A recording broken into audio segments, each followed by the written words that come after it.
What's up? Happy Sunday to everybody. So, I'm experimenting with streaming on live on Instagram at the same time, just for a few minutes. I'm going to leave the Instagram live thing open. So, for those of you on Instagram that don't know, I do a Sunday morning thing on YouTube. So, I thought I'd just make them both go live at the same time right now and see if you guys want to come over and join us on YouTube. Generally, I just chat guitar and amp and stuff and music and all that good stuff for about, I don't know, hour and a half or something like that on Sunday mornings. So it's live on my YouTube channel. So I'll leave this open on Instagram for a few minutes. And let's see, is there anybody in the chat? Yes, we got all kinds of people in the chat on YouTube. Are you gigging much? Not right now, but I will be soon. The summer's pretty busy. Right now, I'm just working on all the studio stuff, like videos and stuff like that, and trying to finish my record and Holly Henderson's record. Got to get them both done before I have to go and start doing some summer touring and stuff. So, hey from Nashville, hey from Stockholm, and hey all you folks on Instagram too. This is cool. Got two different mediums going here at the same time. Pretty fun. And let's see here. It'd be hard to answer questions on both because they're both going like this right now. Do I ever get mistaken for Pete Thorn? I have a good Pete Thorn story. I was in line at a club in LA. It was Viper Room, this many years ago. And I was going to see a friend's band, so my friend had put me on the guest list. And I went up to the front, and I said, I'm on the guest list. They said, what's your name? And I said, Pete Thorn, like that. And I said, okay, go ahead, go on in. So I went inside, and a girl came up to me and goes, Pete, I just wanted to ask you what you were thinking about when you wrote that song. I don't even remember what she said, what song. And I was like, what? And it dawned on me after a minute, oh, she thinks I'm Pete Thorn. I was like, why would she think that? And I thought, I was like, you probably in line behind me at the front of the club or whatever. I said, I'm not Pete Thorn. And she was like, you asshole, you lied and used his name to get in. I was like, no, you just missed her. But then she was gone. She took off. So that's my Pete Thorn story. I don't know why. It's not like I look like him. Why anybody would think I was Pete Thorn. We just have a similar name. Caveman's asking about that new bridge I've been checking out on my guitar. Will it work on all the 510 models? I believe, from what I understand, that it's essentially a drop-in replacement for most two-post Strat style bridges. So that if you wanted to put it on a guitar that had a 510, I don't think it's going to be an issue. That's my understanding. Don't quote me on that, but I'm pretty sure. So this is kind of what we do. If you Instagram folks haven't seen, there's a chat window on YouTube, and people just kind of, go in there and enter questions and stuff like that, and then I answer the questions, and then the video ends up getting uploaded to YouTube afterwards and kind of lives on there, and it just kind of works for me. Don't know why I've never tried it on Instagram, but. Okay, compression pedal. What do I recommend? Right now on my board down here, I've got the little Wampler Mini Ego. So let me show it to you. I'll have to bust it off the board. 1 second. I'll be right back. Talk amongst yourselves. Okay. Just pulled it off the dual lock. So this little guy, I really like this little compressor pedal. It's so small, so it fits on my board great. It sounds really good. It's got basically a volume and sustain and compression amount, and then a blend control, so it's kind of like a parallel blend. And then there's a tone switch, so it works really great with humbuckers to have a little bit of brightness switched in. And then there's an attack switch. You can get the real kind of, Dynacompy super compressed or a little bit more open and transparent sound, all out of this little compressor. So I like it.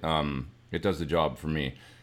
I mean, probably my favorite compressor is I would have to say the large format Cali 76 kind of blows my mind, but it's this big, it's a big box, but I just love that thing. It sounds awesome, really, really terrific sounding. So those are a couple good options. I've also used and quite like the Sir Koji comp. It sounds really good. It sounds expensive. Got a nice kind of, luxurious sound to it. I also have down here on my little key, there's the Keeley GC2 on the Helix board, and the GC2 sounds really good to me too. It's more of like a DBX limiter style in a pedal. but really, really great compressor. So there's some options. Those are kind of my favorites. Have I tried the new John Mayer guitar? No, I haven't. I have not. I haven't seen one or tried one or anything. I don't think I've been in a music store since that came out, to tell you the truth. But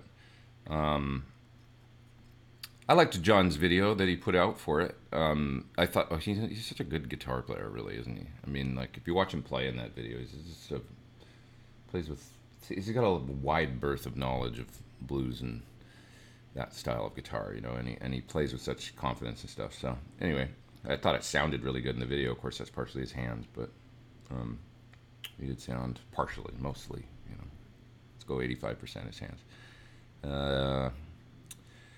Somebody's saying they bought the RK5 Tech 21 after watching my review. What are my thoughts on the pedal? I thought it was great. Initially, I kind of had a hard time getting a sound out of it that I liked, and then I figured out how to use it. And I thought it sounded really, I mean, I love the tones I got in the video for the song that I did.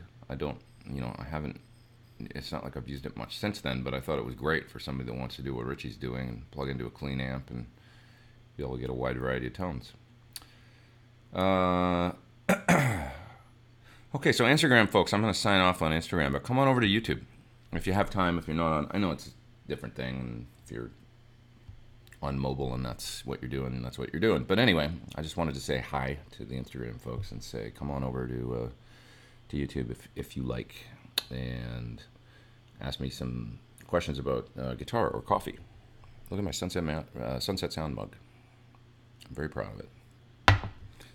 Bye, Instagram folks.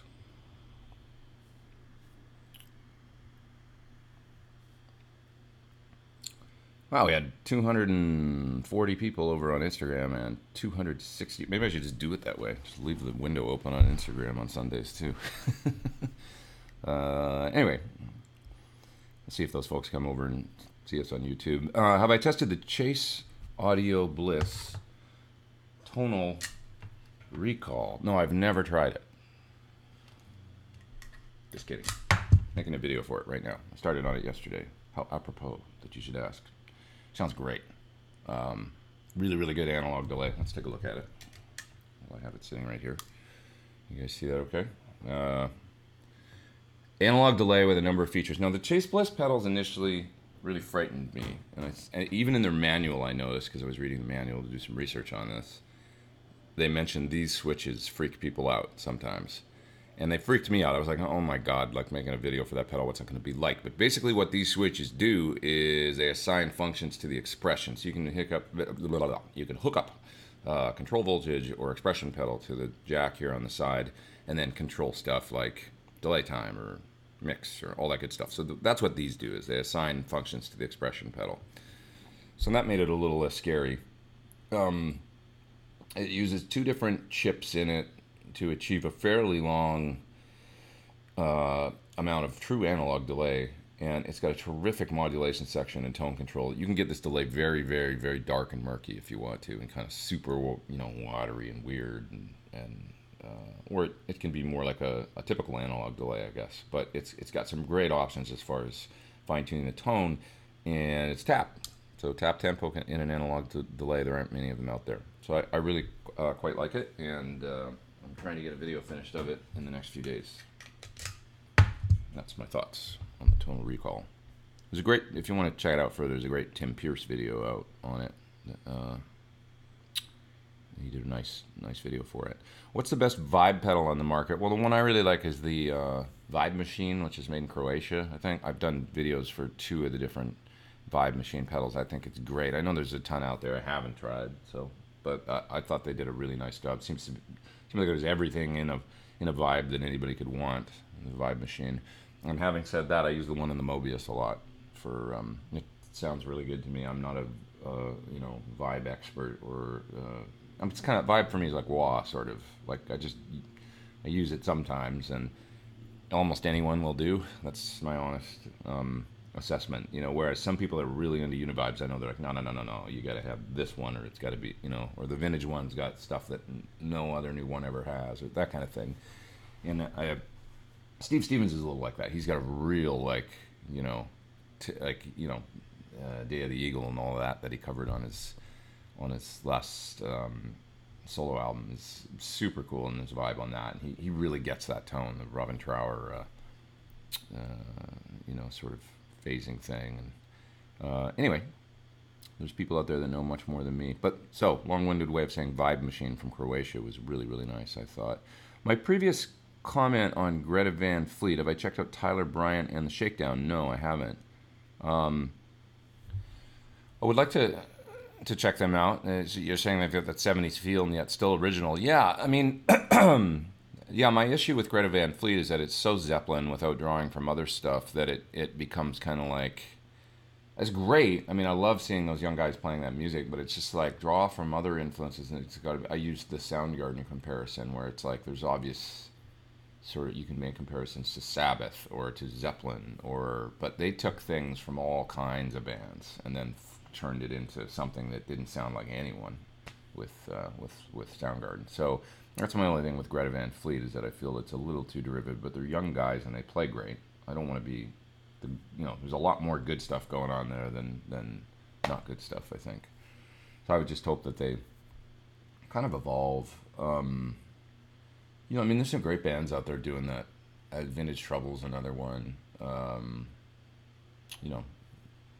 can't think of anything else right now that comes to mind, but Jack White was kind of the master of taking the old influences and then twisting it around. Like, he basically, in It Might Get Loud, laid out his philosophy of, like, for the White Stripes, which was like, I basically want to play like, it's traditional blues. I mean, I basically want to play like Sun House stuff, but I don't want to be the typical, new kid blues guy or whatever. So how am I going to do it? So it's like, we'll all dress in red and white, and Meg's there and she's got her unique thing, and we're going to put the, on the front of the kick drum, the red and white swirl that looks like one of those candies you get after dinner in the mint jar or whatever. And he had all these ways to distract you from realizing that he was just kind of playing traditional blues, and that's what he wanted to do. And I thought that was brilliant. And I guess sort of Zeppelin kind of did that in a way, like they, with the violin bow, and when you think about it now, it just sounds classic to us. But when it first came out, it's like they were stealing a lot of stuff from the traditional blues, but they kind of made it their own and did their own thing with it. Now it's just like, you got to do that and take it somewhere else somehow. There's only 12 notes. It's like, what do you do with them? So mix it up stylistically, or maybe with the clothes you wear, or whatever it is to make your band, I just don't like it. And I remember having a conversation with Cornell about this, about a certain other band that definitely had that 70s throwback thing going on. I liked them when I was playing them for him. He goes, yeah, but he goes, dude, it looks too much like 1974, He's like, anytime you get into that, it looks like they're trying to dress like an era, or trying to be, it's like, he just wasn't kind of not having it. And I went, it was like, better take it from that guy. It's a lesson in definitely, like, how do you have an original, successful, interesting band, that, because there's an element of, like, I think there's a certain amount with kids especially where they don't want to be listening to their grandparents' music or something. They want something new and fresh that feels young to them, and that was kind of what Zeppelin did. They dressed it up in a new way. And that's kind of what the White Stripes did. They dressed it up in a new way, and managed to break some new musical ground of their own too. Am I going to tour with Melissa Etheridge? Not this year. I'd love to play with Melissa again, but she hasn't asked me to work with her again. So she's touring, right? She likes to be the kind of the guitar player in the band, I think, at this point. But when she tours, she's got a keyboard player playing, B3 a lot of stuff. I think Hammond and bass and drums, and then she's the guitar player, and that's the way her format for the last little while. But I do miss playing with her. I miss her as a person too, and the whole crew and organization I miss. It was a nice time playing with her, real friendly, family kind of tight unit, and going on the road with her was pretty much a real pleasure. It was a nice, it was like working for a great company. I really liked it. Good people. Have I got any UK gigs in the pipeline? Not that I know about right now. I'm doing a summer tour in Japan.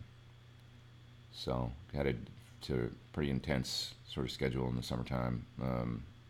Pretty soon. I got a couple months, but it's coming up. Let's see here. Jennifer says, you got a huge growing audience on Insta. Keep reminding them to go to YouTube. Yeah, the Instagram thing. I mean, the live thing, I guess that's cool on Instagram. Maybe I should do one there, too. Maybe I'll just do a random one once in a while, because nobody knew I was going to do it, and there was 250 people online, so that's cool. I don't know. The YouTube thing I just like, because, of course, it gets archived and lives on, so people can watch it later, I guess. If I can't make it. Am I happy with the response to my CD pre-sale? Yeah, so for those of you that don't know, we've got a pre-sale going on Pledge Music right now. So if you just go to pledgemusic.com and search my name, there's a Guitar Nerd follow-up, which is going to be called Pete Thorn 2, my new album. And we've got all kinds of great stuff on there. By the way, there's more stuff going up tomorrow, so it hasn't been announced yet, but we're going to do a Line 6 Helix, and Line 6 Helix native plugins, as well as a Line 6 Helix HX effects. And so basically and we're offering them with the full package of all my stuff, like t-shirts and CDs and stuff like that. So you can go there and buy a Helix, essentially, for the same price you could get it for, like a competitive price, the same as Sweetwater and all that, but you're going to get a bunch of, like, the new CD signed by me and t-shirt and all that kind of stuff. So that's going to be cool. So that should be up tomorrow. Or so if if anybody's in the market for a Helix, it's a way to basically get one and then get a bunch of free stuff too at the same time. So and yeah, the response has been incredible. I mean, I've been on the front page of Pledge Music and on the trending this week section all week, for over a week now, 10 days or something like that, ever since it came out. And we're right up there with Yes and Failure and Ladytron and like some really bigger, some projects. So I'm overwhelmed with joy and gratitude. I'm glad that anyone cares, and it's nice to see that people actually want to pay for music and want to support the project and stuff like that. And hopefully I will provide the goods. I hope I can, a good album that people like. Hope it's nice to listen to. Let's see here. Iced Coffee Tone says he's been on a Richie Kotzen binge. He's amazing. He's amazing, that guy is an amazing guitar player, he's just an amazing musician. Really is.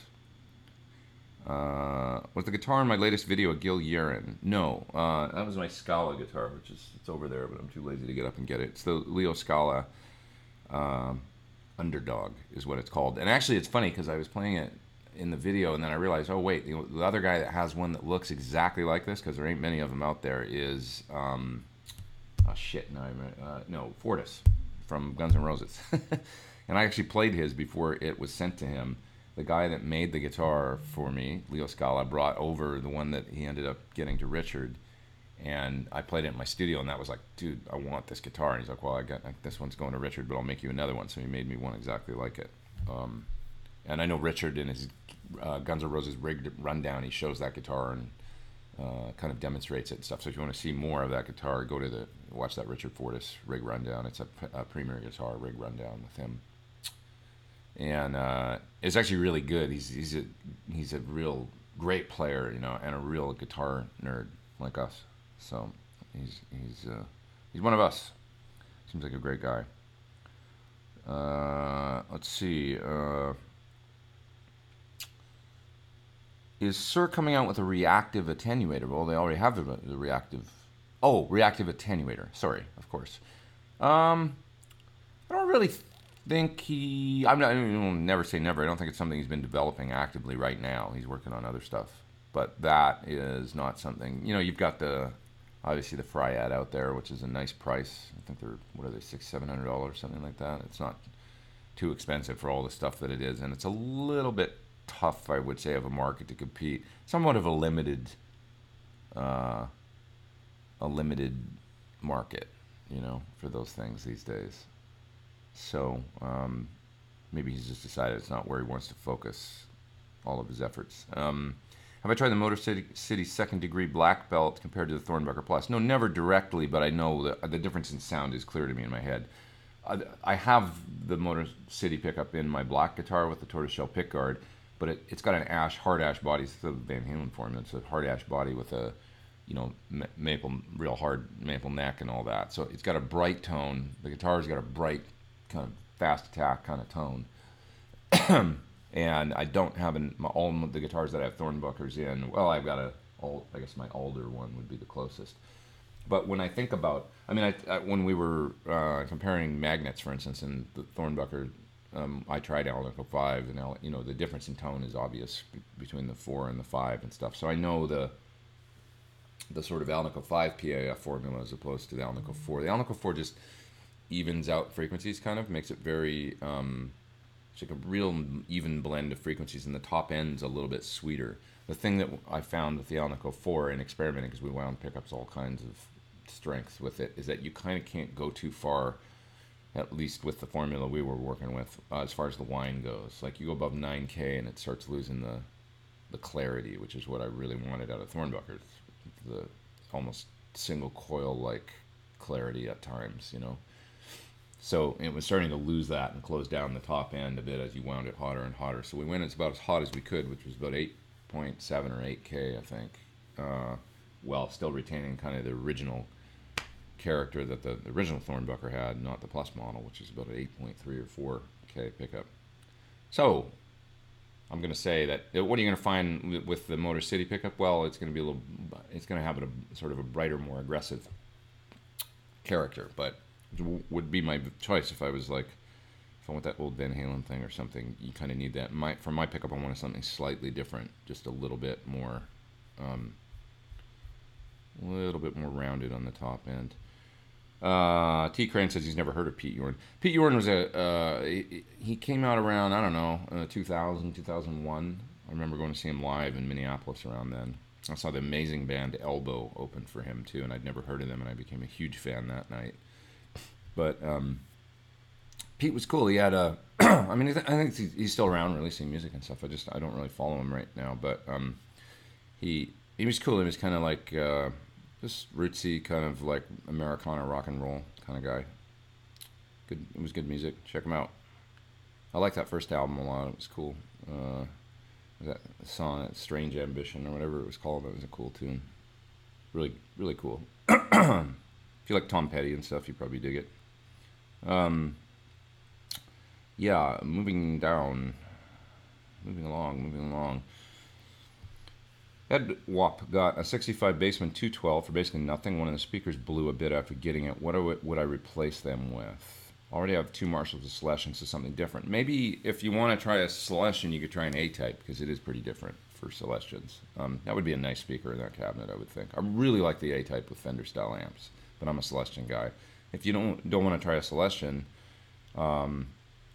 I guess there's a whole range out there. Maybe I would try something like the Eric Johnson Eminence or something. Totally, Alnico. That could be a nice speaker that's pretty readily available, I think. Or like Tomo's speaker. Tomo, the teacher from Berkeley. He has a signature, amazing guitar player and instructor, great guy. He has a signature speaker that's an Eminence as well, and he's really into Fender tones. So those would be two that I would probably try. I ever tried a Silver Jubilee reissue. Briefly, I tried one of the little Silver Jubilee heads. I don't really have a great perspective on those amps. I remember borrowing one from a music store when I was a kid, around 87 or 88 when they first came out, and plugging it in. It was a 50 watt, I think, and it sounded like a Marshall to me. I don't really have a great on how they. I never owned one or anything, so. Sorry, I don't have a great perspective on it. The little head that I tried, it was at a session. We were going through and trying some different amps, and I tried it, and it was like, no, it's not the right amp for the tone we were going toward, but that we're trying to find a different thing. Is there a Pete Thorn overdrive pedal coming from Sir? No, I've been working on something with somebody, but that I don't want to talk about yet because it's a ways off, but like quite a ways, probably at least 6 months or something. But I just think that probably with Sir, like, we're developing stuff, I've talked a little bit about amps, and I've got the guitar, I got the pickups, like, geez, like maybe that's just enough, things with, like, as far as signature products with that one company who I love to death, but it would start to seem a little crazy. So yeah, I've been working on something with another company, and I'll talk about that later when it gets a little bit closer. It's gonna be cool though, I think. Have I met or played with John Frusciante? No, I never have. Never met him. Never seen him around town. Let's see. Thanks for your advice from last week, and did the deep dive into Axe Edit, says Travis. Great advice. My advice was probably use the editor with it because it makes it a lot easier, right? I think so. I like editing with the editor if I'm using a Fractal product. It definitely makes the workflow really nice, and it's easier to understand and stuff like that than paging through the menus and stuff like that. So yeah, and that goes for just about any device, any modeling device. If they've designed the editor nicely, it sure does make a difference. Do you think it's better for a guitarist to move to Nashville or LA to get into hired gun work? Depends if it's like sessions or touring. The Nashville hired gun thing is totally different. I don't know. I've never done it, and it scares the shit out of me. But I know it's a little bit more like people tour on the weekends. So they go out on Thursday, in a bus, usually leaving from Nashville. Then they play Friday, Saturday, and then they come home on Sunday. So they're out 4 days a week, sort of 3.5 days a week, I guess, and then they're home the rest of the time. And that's the way that a lot of people tour out of Nashville. Not everybody, of course, but that's the style that I kind of understand. And the pay's not what it is that I've seen in the past from LA sort of based gigs either. But the cost of living is way lower in Nashville. So, but it's going up, and there's more and more guitar players there in competition. So, I heard a while ago it was like, I don't know, like 100 people a day or something were moving to Nashville. It was crazy. It was like, and I think that probably the musicians there feel like, Jesus, like if they were there for a while, they probably feel like overwhelmed with the amount of new people that have moved in. And of course it depends what kind of music you want to do too. I mean, there's all kinds of stuff coming out of Nashville now, but it still is a sort of a thing, I guess, and then LA is a different thing. There's a lot of pop that comes, there's not a hell of a lot of like pop tours based out of Nashville, for example. So if you want to play R&B, pop, and then a lot of rock bands still based out of LA, I think, for touring and rehearsing, getting ready for the tour and stuff. It just depends what you want to get into, I guess. Righty. Antonio says he picked up one of the Sir Riots from the Pledge Music campaign. That's awesome. So we have some Sir Riots that I'm going to sign, and then we're going to send out via Pledge, and that's really cool. And we're doing an album release party, by the way, for the new record, and a lot of people haven't signed up for that. Yeah, excuse me. I think that, it's hard because you kind of got to be in LA, right? Or at least close to the vicinity, but it's going to be at Viper Room, and if anybody wants to come, we're going to do like pedal giveaways. We're actually giving away a Riot there, and a Rira clone pedal, maybe some Line 6 stuff. So we're still working out all those details, but it's not going to be big. It's going to be like probably 45 or 50 tickets because it's in the downstairs room at Viper Room, and it's small. So it's going to be fun, and we're just going to hang out and have some drinks and listen to the record and do some giveaways and stuff. And so anybody wants to go, check out the Pledge Music thing, and it'd be fun to hang out. What pedals do I have in the loops of my new pedal board? Was curious if you have the MIDI controlled pedals in the loops of the Music Home Lab. No, I don't. All the MIDI stuff, except, for the Mobius is in a loop because I'm running it in front of the amp, and I'm using it like a stomp, sort of like in front for Univibe or filtered stuff or tremolo or things like that. The 2H9s and the Boss DD500 are not in the effect loop because you can, of course, bypass them via MIDI, and you can switch them via MIDI, so you don't really need to put them in the switcher. It's sort of like feeling like it would be fun to experiment with the parallel thing, but I can't do that, I don't think, with the Music Home. So running delays and reverbs in parallel and stuff, and using the mix loop on my PT amp to blend in the wet effects, do the parallel thing basically. But you in something like an RJM switcher, you can actually do that. You can pick whether the stereo loops are in series or in parallel. And if you're running I don't want to get out in the weeds here too much, but if you're using stuff in parallel, you kind of got to use, because you're running effects 100% wet, so you can't chain it together in series you got to use parallel loops. So for that, you do need loops. So just thought I'd kind of mess around with it, but haven't. I'm probably never going to do that. Having said that, let's see here. Tony's building a Particicaster and he's using a Warmoth neck. He's in the UK and he wants a Rosewood fingerboard. Might be a pain to get it into the UK. Any ideas for a decent Rosewood alternative? Well, it seems like Pau Ferro is the common one. It's not really the same, but that would be the one, I guess. Pau Ferro. Nice wood. It's just a different kind of wood. I would talk to folks about Warmoth about ordering and see what they'll be able to tell you whether or not, as long as they have their. I would think that a company like Warmoth would have their kind of their shit together as far as the being able to export and have the right paperwork and stuff like that. But I'm not 100% sure about that. Any feelings on Rivera amps? I have an old M60 and love the clean sounds. Yeah, they have great clean sounds. That's what I liked about them. I tried their recording amp recently. That's kind of like looks sort of like their Rock Crusher Attenuator, like similar, it's built the same way and stuff, and it has that purple front on it. It's about a 20 watt power amp in it, so you can run it into a cabinet with 6v6s. And for me, the clean sounds beautiful, and you can run it out through IRs or through its own. I believe it has speaker simulation built in, as I remember, analog speaker simulation. Yeah, the clean sounds. That's what I liked about Rivera stuff. I mean, they're basically like really nice American clean situation. Okay, moving down through the chat. Have I ever used a Tremsetter? Yeah, Tremsetter is this thing you can get and put in the back of your guitar, and it locks the tremolo. So either it'll only go down, or you can lock it completely, and or you can remove the lock and then go up and down. So you can kind of pick.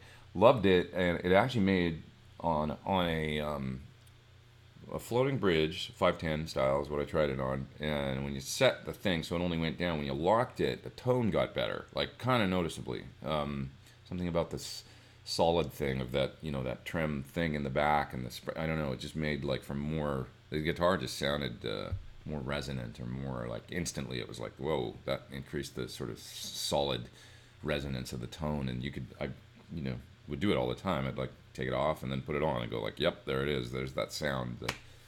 So it kind of improved the sound of the tremolo. The problem I had with the Tremsetter is those stupid little plastic thumb wheels. I would lose them. You'd screw them out and they would fall off. And it was like, well, this is not good. Like, they need to do a different type of arrangement as far as the screw thing so that it sets. So ultimately I ended up losing one of the nuts or whatever else. Forget it. Any tips for tweaking H9 reverbs? Looking for subtle reverbs. I like the, if you want the subtle one, that earth reverb sound is nice. It's warm and kind of dark. And if you want it subtle, warm it up. Like, don't be afraid to cut off a lot of the high end. And then you'll be able to find you can get the mix up. And, decay is always a matter of just personal taste. But by keeping them warm, they're less apparent. Your ear just doesn't perceive them the same way when they're not as bright. So I would say that would be the main thing that you could do. Want to get a 112 cab, says John. How do I recommend going to try one? Very limited selections of stores. Yeah, it's a little tough. What cab manufacturers and speakers do I recommend? Well, it really depends on your amp, because of the power of your amp. You got to make sure you got a speaker in a 112 that'll handle. I'm not really crazy about 112s when I start trying to use them live. They just sound. Anytime I've taken one to like a band practice or something, it's like a little underwhelming. Like 212 is great for me, but I know it's like the size is nice. The little Bogner Cube though for recording, I use that thing for all of Guitar Nerd. It's like this big, or that big or whatever. Cube, and it's ported, and it just had a great sound. So it's hard to go wrong with one of those if you can find a little Bogner Cube. If you want a little cabinet, but we're talking closed back too. Maybe you want an open back. A nice sounding one was the Port City, kind of bigger, oversized 112, yay big, wide, and like this, and had the port at the bottom. And those cabinets sounded nice. I had a couple. I sold them, but they were nice sounding 112s, for sure. Now for a speaker, you're gonna want something that'll handle the. I would probably, if I was doing like mostly clean stuff, or kind of Ritchie stuff or whatever, I might look at like the Celestion Alnico Cream, which is a 100-watt Alnico speaker, so it'll handle a lot of power, but it still sounds sweet. I really like the sound of that speaker. A lot in common with the lower power blue and stuff like that. And it really, it's like, wow, you guys kind of nailed it in a higher power speaker. So it's really nice. Or maybe the the A-type if you want more kind of versatile, warmer, not too edgy. A-type's a really magic speaker for taking the fizz out of any tone. But it still sounds kind of like a greenback when you drive it, but it has a nice, clean thing, no fizz. And then maybe, for like a good all-round, like in a closeback or something,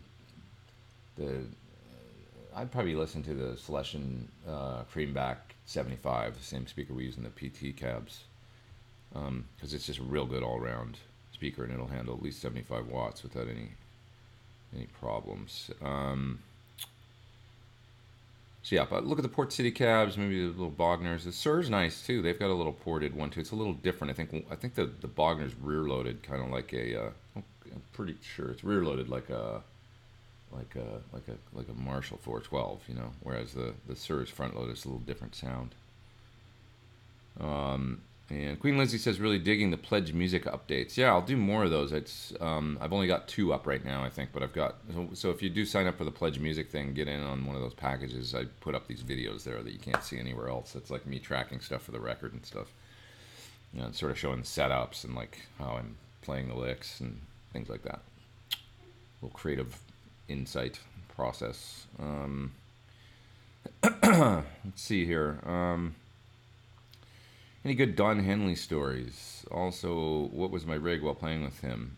Well, Don's a pretty private guy, so I'll keep all that private. But he, so he just on that note, keeping it positive. I mean, he would do nice things for us sometimes. Like we'd show up he lives in Texas now, and he'd get barbecue, for like the whole band and crew. So we'd show up, and there'd be like the local barbecue place, and he'd paid for them to come in and cater the whole, when we were doing like a one-off. I remember that, and he brought all this great,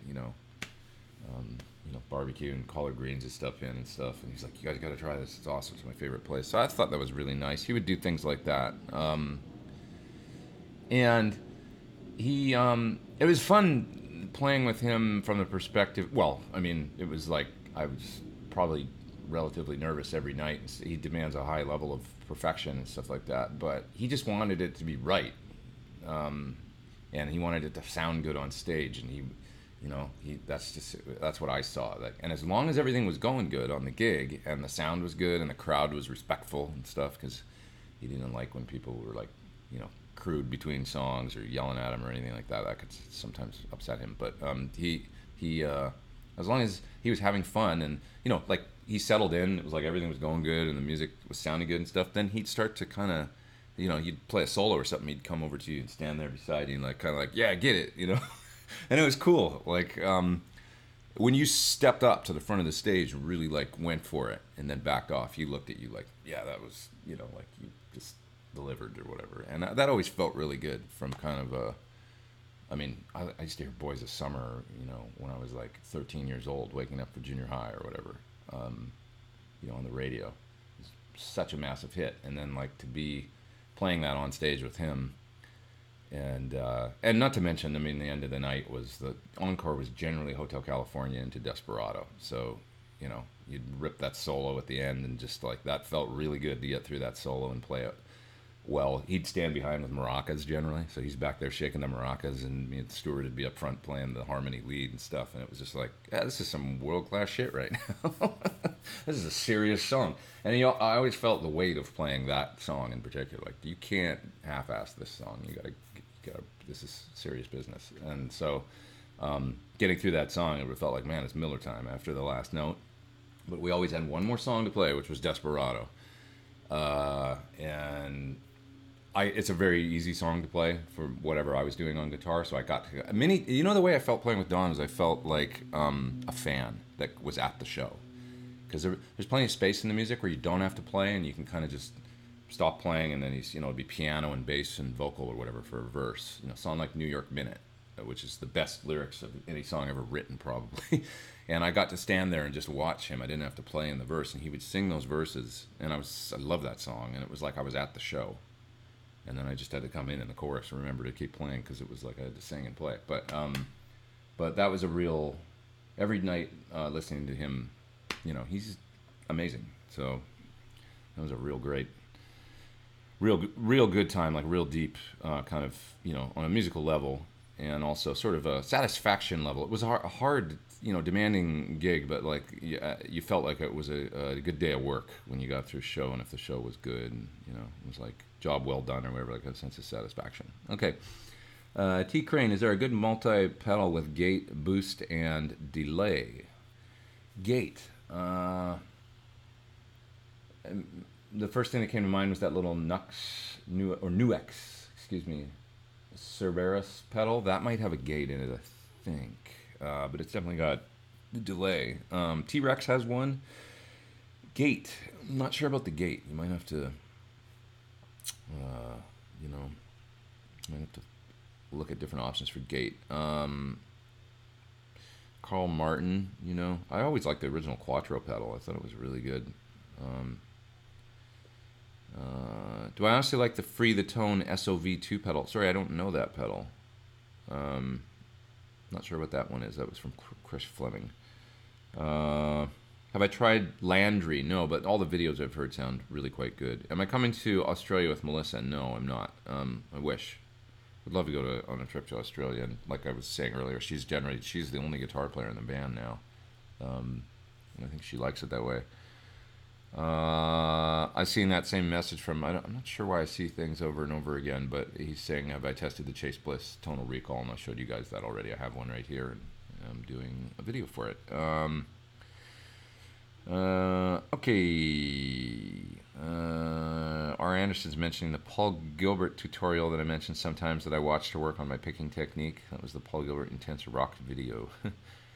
How much time did I spend on the exercises in that video? I was 16 at the time, or 17, so I had that, get home from school and then like just practice or whatever, and sit there with a metronome, and probably a couple hours a day or something I would play.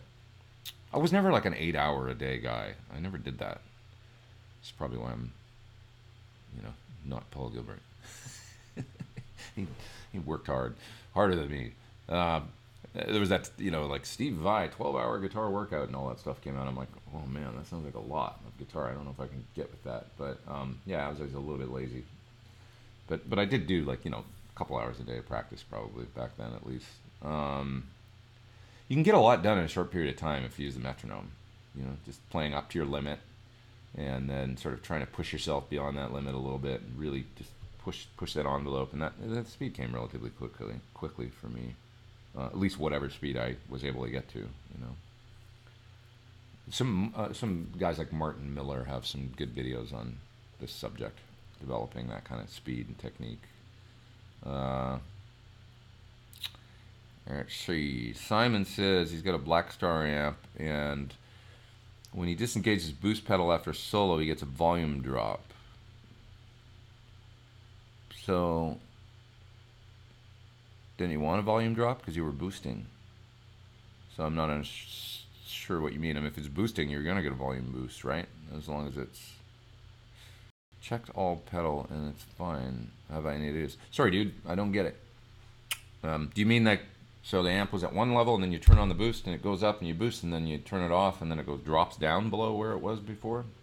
Because that would be weird. What's my favorite Freedman amp? Thoughts on the JJ if I played it? I've played almost all of them. I like a lot of his amps. I mean, if you want the Zeppelin-y kind of like just sort of Marshall-y, not too distorted thing, the Dirty Shirley is great for that. The small box would probably be my pick if I was going to get one for like an all-rounder, because that's just kind of my style. powerful enough, the 50-watt thing, I think, and I like both the channels, and it just seems like a great little amp. And that Butterslacks amp I used a little bit recently for something, and it really cool. I think that would be the one I would go with, high gain, my personal choice. A real aggressive channel 2 that just had a really cool, like modern, like still a hint of, still like basically rooted in the Marshall thing, but it was like, it's pretty cool. Alrighty. Any new cool bands I'm into these days? Have you guys checked out Spoon? I love Spoon. They're not new, but that last album with Do I Have to Talk You Into It, and what was some of the other songs on there? It's so good. I love that band. Just badass. Like, it's not rock guitar stuff, but it's cool music. It's just like super cool. If you just like good, great tunes, it's like hard to not like Spoon. Pretty incredible production. They sound amazing. The records and different, and they experimental, and they try different things. But anyway, I like Spoon. What else? I don't know. I'll think of something else in a minute. Let's see here. How am I liking my Marshall? I haven't used it a lot actually, but it's cool. It's great. I've always wanted that, and the 50-watt. It's cool. I just haven't had a lot of chance to use it. I was thinking about bringing it here actually, because I've been doing some more I'm digging being here and doing some work, so making some videos here and stuff. And it really comes down to daylight, and just kind of the convenience of being home. But I like Windows. Just kind of liking that a lot. Let's see. What is my favorite reverb pedal in terms of overall quality and functionality? There's great ones out there. I think I answered this last week, but the M300 from MXR. If I want something programmable, I use the H9 generally. And another couple really good ones, the Hall of Fame. I think is great. I really like the tone prints I came up with for the Hall of Fame too. Sounded really good to me. So I would look into all of those. What else? Those are the ones that kind of come to mind. Oh, the Flint, because it's got a great tremolo in it too, so it's kind of a no-brainer because it kills two birds with one stone. What are my thoughts on attenuators? Useful in moderation. Better would be to load and reamp, like with the Fryette power station. It's a better approach. Something about attenuating a signal and passing some of it onto the speaker. The attenuators never seem to be as transparent to me as what I've heard out of the load reamp thing. So reactive load and then reamp with a tube power amp has kind of been the ultimate thing I've heard. The happiest I've been with those setups is the Fryette, I have to say. And it's right in there at the same price as the others. It's a little bigger and heavier, and you got to plug it in and stuff, but it does the job and works really well. What's my thought on the tone between Hhs versus Sss Strat, and are you sure hum single and single class S is stock? Well, stock. They're all kind of custom ones, because Sir custom, so they all have their own sort of slightly different neck radius and fret size and all that stuff. So they were sort of custom from the factory, I guess you would say. 425 people online. That's pretty cool. Good amount of folks. What are my thoughts on the tone differences? Well, sometimes you just want that traditional single coil in the bridge. I went from my white Sir Classic had a single coil in the bridge originally for years, and then I was like, I just kind of want this guitar to have a humbucker in the bridge. I miss it, and I want to rock. And so it's got a Thornbucker in it now. And I do the thing where I can knock the bridge pickup into parallel and kind of get close. But that said, it's great. Like my green Sir Classic single coil, I'll never change it. Just that guitar, that was my main guitar with Don Henley, actually, the green Sir with the 3 single coils. It's good to always have a 3 single coil Strat style and just live on that bridge pickup. And it's got that certain kind of thing that you just can't get out of a humbucker, I guess. So, And my old Strat I love. So I was really happy, actually, if you guys saw, I did a Mercurial Plexi or whatever, but Mercurial Spark is what it's called. It's an amp modeler, and I did a video for it this week. I thought it was really good sounding, this amp modeling plugin. You can download it for free, I think, and try a demo of it. And I played the Strat on that, and I loved the tone that I got using the modeler with the Strat and the single coil, and I kind of shredding, like tapping and stuff, and it was like, I missed the Gary Moore and, you know, with the kind of the pink Strat he had, and the I guess it was Fiesta Red, but turned pink, yeah. And I remember seeing John Sykes playing Strat, and you know, you see these bands, and the lead guitar player, or somebody, the guy's playing rhythm on Les Pauls, and then somebody on a Strat taking a solo. It's cool. It's just different and cool. So, yeah. Phil says it's 8 p.m., but he's also drinking coffee. You get it. Get it. More radar pedal. Yes, yes, I've got one here. I had a little problem with the software editor. I have to try the new one and just haven't been able to do it yet. But I am going to make a video for the more radar. Have to get to that. Let's see. Okay.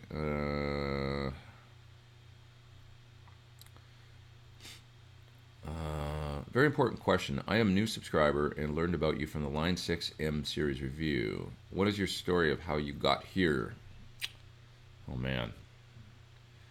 Should I start back in 1971 in Canada? No. I don't know. Basically, I went to LA, went to music school because I was a guitar obsessed kid, and then I just wanted to play guitar, so I got in a band and wrote a bunch of songs, and eventually we got a record deal.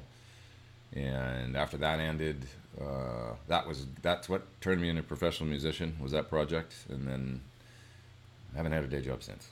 But yeah, I just started playing and, you know, trying to find bands in LA and stuff like that. After that, I got gigs and got in a bunch of different bands, and then started working as a sideman with a bunch of different people, doing sessions, whatever I could, just kind of scraping it together. And then about 10 years ago, I started a YouTube channel.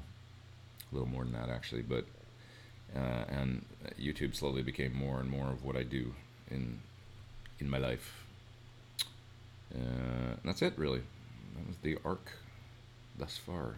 Do I ever break out the Pigtronics Aria distortion pedal? I haven't in a long time, no.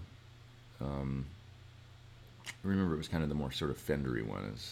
That's my memory of it. Which isn't to say anything bad about it. I just haven't. Let's see.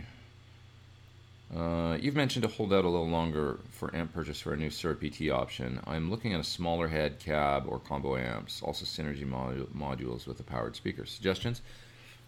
Yeah, I mean, all good choices, you know. The amp, we have a nice small one coming.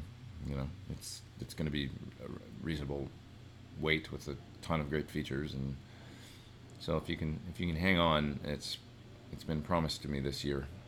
So, you know, I would say, I mean, I can't, you know, they get mad at me when I talk about it, but just to be honest, let's just say it's going to be, you know, more than 3 months and hopefully not more than 6. So that's what I would say.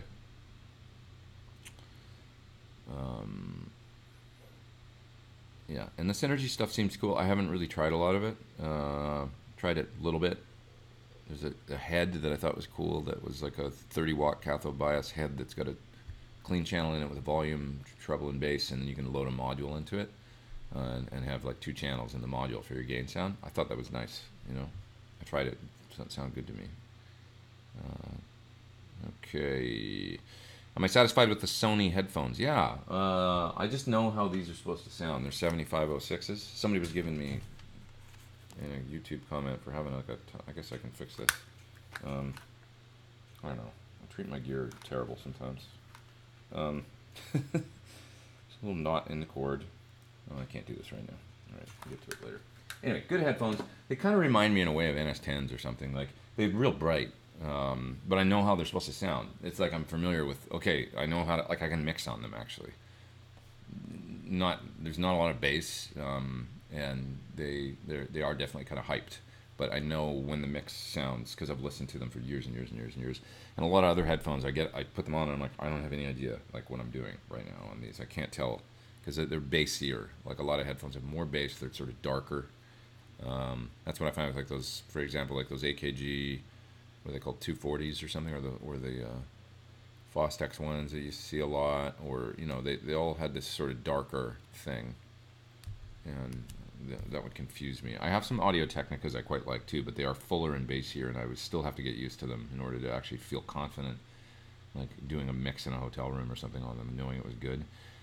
Love the clean tone on Homage. What was the rig? I seem to remember it's my old Strat with the Badger 30, I think, and I used a Univibe pedal, probably a Mojo Vibe. The purple Mojo Vibe pedal is what the vibe is on that, and maybe I used a compressor, but I don't remember.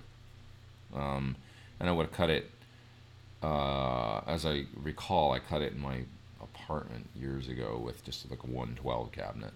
So, real simple little rig with a Badger 30.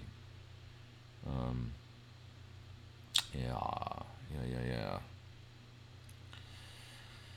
Alrighty. Let's see here. Somebody in Brighton. Brighton, what's up? Brighton rocks.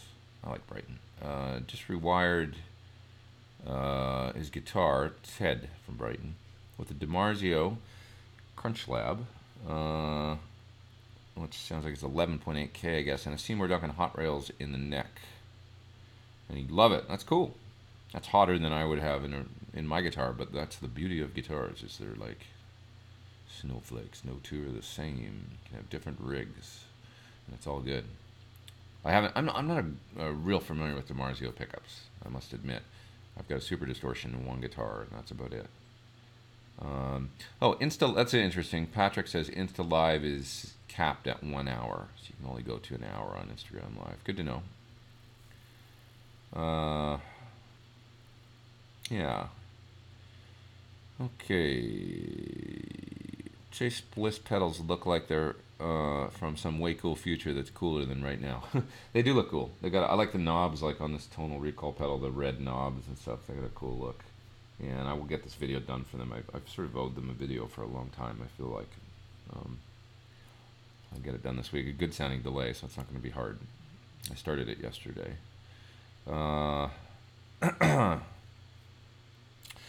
Would I ever take a gig with a country artist? Andy Wood toured with Gary Allan for a bit, and I caught a show. Maybe a good way to increase exposure. If I liked the music and if it was a good gig and they wanted me in particular, I don't feel like I'm a great country guitar player. I can kind of screw around, but somebody like Andy is like, he's ferocious at that stuff. So it depends. It would have to be the right thing for somebody like me. It'd be a little simpler, not so much burning stuff that I'm not, for that they should hire Andy. Do I happen to try a Klon Centaur? Yeah, I have. And you know what, the funny, sort of slightly maddening thing about a Centaur, because you're asking any idea why it's so high priced. They're high priced just because of demand. It's just, that's all it is,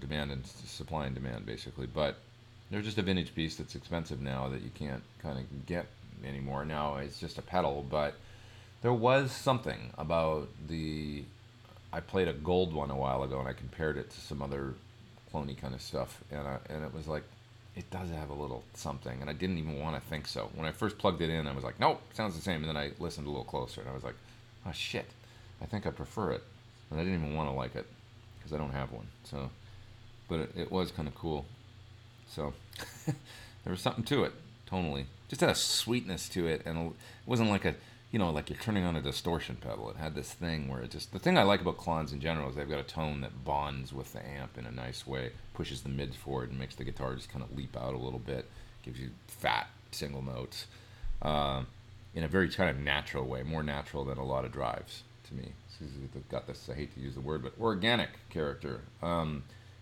the Klon, the real original one, did it the most. It had that quality to the nines. I thought it was really cool. Wish it was mine. What do I think of the new guitar player named Tom Quayle? Well, he's not new. He's been around for a while. and he plays like a monster. There's a great lesson I have actually where I'm asking him questions. He's basically giving some great advice. So it's in my lesson section. If you want to go check out that video. But I sat down with him at GitCon and asked him some questions, and we did a guitar lesson. I thought it was, with the stuff he came up, he's a great teacher. He's really concise with his ideas and has some great concepts and different ways to think about things. So I really enjoyed that, and he's a great guy. Really good dude. Got to hang out with him at GitCon quite a bit, just sort of playing as well as socially. That's my songwriting process for my videos. I sit down generally and plug the pedal in and get a guitar sound going, find something I like with a guitar and amp combo, and then whatever pedal. And I'll just start trying to write a riff, and then I'll kind of turn on some drums generally. Get a drum thing going, either using Easy Drummer or Steve Slade or Apple drums. Get a sound I like. And once I form an idea for a riff or a chord progression or something, it's like, yep, that's the basis for this video. And it has to kind of be showing off the pedal, whatever it is. So right now I'm working on the tonal recall. So I came up with something with a little bit of space, where I'm playing something, you can hear the delay trails a bit, and it's kind of a riff where the delay is bouncing around. I got that going yesterday, did some drums, kind of assembled a drum track, you know, and it's like, all right, there's the skeleton for the thing, one guitar and the drums. And it's not a keeper guitar track by any means, just the initial idea, kind of. And then I'll go back and start layering, adding things. The hard thing with delays and with certain pedals is if I want to do a bunch of tracks with different tones, then I need to figure out how to layer them and still have the thing coming through clearly. So when you got a delay and you've already done one track and it's bouncing around, how do you add another part and make it different and still with the delay? Well, it's almost something you wouldn't do in a song, like in a real song. It's a bit of a challenge because it's like you'd probably use a delay on one guitar in a song and then be playing dry rhythm guitar or something. In mine, I'm trying to like build these layers of delay, I guess, for example. Third time's a charm. Bill, sorry if I missed your question. You're saying Kingsley pedals. Have I tried them? I have not. How do I feel about preamp pedals? Well, I like the Ethos a lot. Is that what you mean? Like kind of like pedals that serve to kind of almost act like a guitar amp preamp. So I know that can be done well, and I've heard good things about the Kingsley pedals. Brett says he's got some Thornbuckers coming tomorrow. I hope you like them. I hope the install goes smoothly. And what do I think of super amps? Cool. They're cool. Black Magic and Dual Tone. The individual models I'm not really that familiar with, but from what I've heard, I like them. Steve Stevens has some videos out that he did for them, or a video that was cool. And I know the Pigtronics folks, which is super as well, quite well. David is a great guy, so I would love to get one of their amps. Actually, it's very different than anything else I have. So let's see. Here from Instagram, says Norman. Oh, so somebody came over from the Instagram chat. Hi, Norman. I know you have a wide array of incredible tube amps. What are my thoughts about devices like the Fractal Audio Axe FX? Well, I have one sitting right here.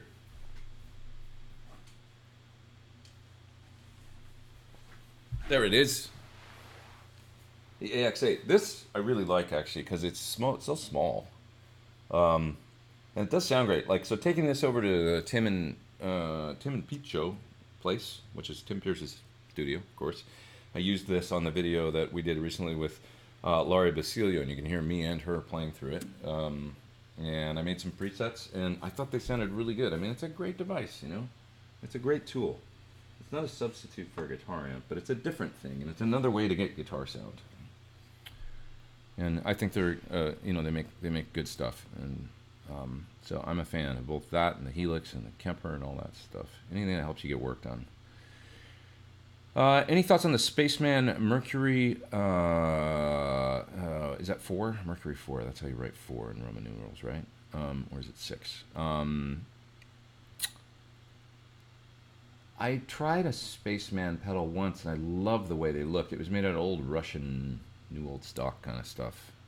And it sounded great. As I remember, I did a video review of one of their pedals. Maybe it was that one for Vintage King. Cool stuff. I mean, they're a cool company. Obviously doing things on kind of a high boutique-y level. It was like, looked really cool, and the parts were, they made a big deal about all the parts in it and how they were NOS and very limited, and seemed like cool stuff. Kind of like Petty John, in a way. but maybe even more sort of esoteric. Any opinions on the Bass Breaker 15 combo? It's probably good. The people seem to like those and a good basic Fender amp. I don't have a lot of opinion. I mean, I know I met somebody a couple weeks ago that has an endorsement with them, and they have a whole bunch of them. They gave them a whole bunch for a video, and then they never took them back. So he was talking about it, but saying it's a good basic guitar amp. You know, I think they're quite inexpensive, aren't they? How about what's going on over there? I think it's falling. Have I decided between getting the DS40 or small box Freedman? What would I decide? I would probably get the small box if I had to get a Dirty Shirley or a small box. I would probably veer towards the small box, about 60-40, you know, just because it's got the 2 channels basically. But both seem really good. Yeah. Do I think products like the Milkman, the amp, a 50-watt guitar head pedal will replace traditional heads? Well, only if you can get the sound of big iron in something small. You know, like, I mean, like, for example, with the amps we're developing now, John's real adamant about, for instance, the transformers. He's like, we can't make those small. And it's like, well, I was even like, why don't we experiment with something smaller that, like, you know, and he goes, no. You know, trust me, you can't. Like, it's not going to sound as good, and he's real concerned with that. So he's still a firm believer that it's like the heart of the amp or whatever. So when you make these little heads, I mean, you know, I guess it remains to be seen. Can somebody make a real small pedal amp or whatever that actually sounds like a you know, real ballsy, like 50-watt plexi or something? I don't know. It's sort of no substitute for horsepower. So with that said, we don't want to make them too big, but it's like, you know, for me, it's like my amp's probably going to end up the smaller situation, probably end up the size of a Badger, you know, that kind of size, just because then you can have a real good output transformer and the tones there. Not too heavy. You ever picked up a Badger 18 or something? They're not that heavy, but it's not the size of like a lunchbox amp or something, you know, and then you got to go to the real small transformers and stuff, and it's just not the same thing. So, what's going to be the price point on a lower watt PT amp? We're not sure yet. Obviously, we try and bring it in as, you know, for as reasonable as we can. Kind of looking at features and stuff, trying to figure out what are the most important ones. Some things to eliminate. We're adding a couple other ones to kind of bring the amp forward into the future that I think are really cool. So kind of like, okay, what are the ones that we could not have that are sort of somewhat superfluous but still have all the tone and basically all that functionality, and maybe simplify the amp a little bit but offer a couple more things that really make it super functional and, you know, moving into the future, forward thinking. And so what I'm getting at is it's not going to be a single channel super simple amp, and we won't be able to charge what we would if it was. We're talking about, you know, you're going to have clean, dirty, switchable stuff going on, and as well as some other really cool things. So, what price point? I mean, I feel like the PT at $29.95 is an exceptional price for what it is. You know, 3 channels with the boost built in, MIDI, and the foot switch, and the whole 9 yards. Try and find another amp for $29.95 made in America that has all that stuff. There isn't another one. I know it's the, as far as a truly American made amp, that's, you know, that's what it is. So anyway, it's a really, really good price. So, you know, it'll be something under that, smaller, and it's not sure yet. It's hard to know until you make one. We're not quite at that point just yet, but almost. Is there a track I'm most excited about off my upcoming album? Jennifer's asking. Well, there's one where I've got some special guests on that's really fun. So, and they played so good on it too, and I'm waiting for one more special guest to play on it. So that's gonna be fun, just because there'll be a video too of all of us. So I'm pretty excited about that one, and I called it "In Good Company" because I'm definitely in good company on that track. Yeah, so that one's gonna be fun. I did another one called "All Is Not Lost" is what I'm calling it. I think is at least the working title, but it's one that I did for the video for that analog multi-effect thing that I'm forgetting the name of now, many years ago, and it was in 6/8, and just kind of has this real progressive sort of you know, future thing going on with it, and that turned out really cool. So I'm excited about that one too. I guess those are the two that really come to mind. Okay. Fields says he mixed. Hey, John Fields is here. What up, Fields? My old buddy. John Fields is a legendary album producer, musician extraordinaire, and all around always a good time. He says he mixed Tyler Bryant and the Shakedown. So I'll have to check that out for sure. Miss you, John. John moved to, he's a Minneapolis guy. He's out there now. So he was in LA for a while. I don't get to see him much anymore. Have I tried any of the KHDK pedals? Yeah, I have reviews for the KHDK #1, I think it's called, as well as the Ghoul Junior and the one other, their fuzz pedal. At least 3 other pedals on my channel, all really good. Check out the little one, the Ghoul Junior Screamer thing. What a great like tube screamer style that has some, but really great in front of like a Marshall or something, boosting it.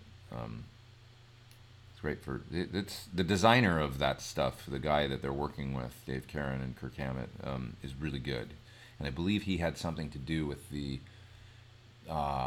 If you guys remember, if anybody out there remembers the Randall modules for the modular preamp for Egnator and stuff, there was a guy in Europe that, and I'm forgetting the name now. It was called it wasn't Synergy. That's a different thing, but it was. Something or other mods, and somebody's going to put it in the chat, I know, but that's one of the, I think that's the guy that they're working with as far as designing, helping to design their pedals, and that stuff always seemed really cool. So, yeah.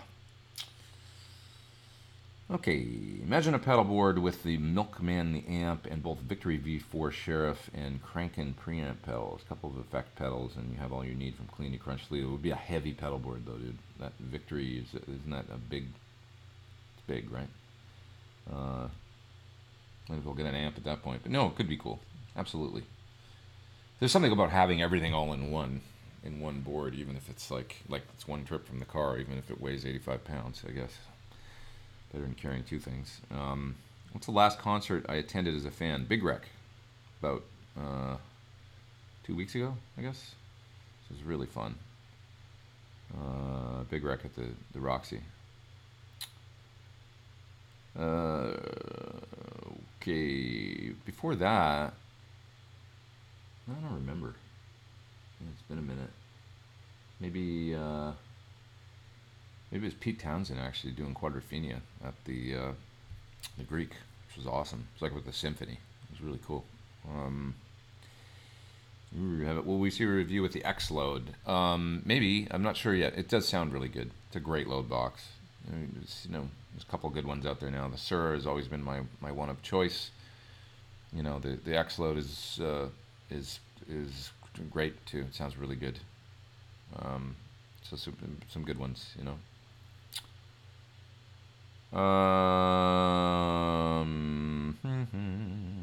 Jennifer's asking about day rate. What is an acceptable day rate for a musician on a tour? Well, like, so it doesn't, it sort of works different ways, and there's no standards because we don't have a union. So so you're on your own, kind of, you know, and that's the reality. Acceptable day rate is whatever anybody will come up with, and that's why it's hard, because there could always be somebody that'll do the gig for half of what you'll do it for.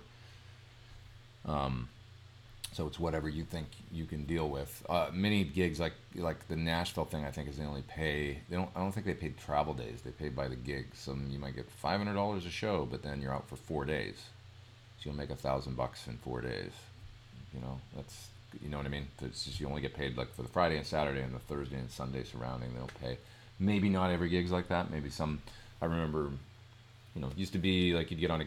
This is the thing. There's no standard. You'd get on a gig and they'd say like, okay, we pay $250 for travel days and $500 a show. So it's like those 2 days when you're flying to and from something. You know, you're making $250 a day.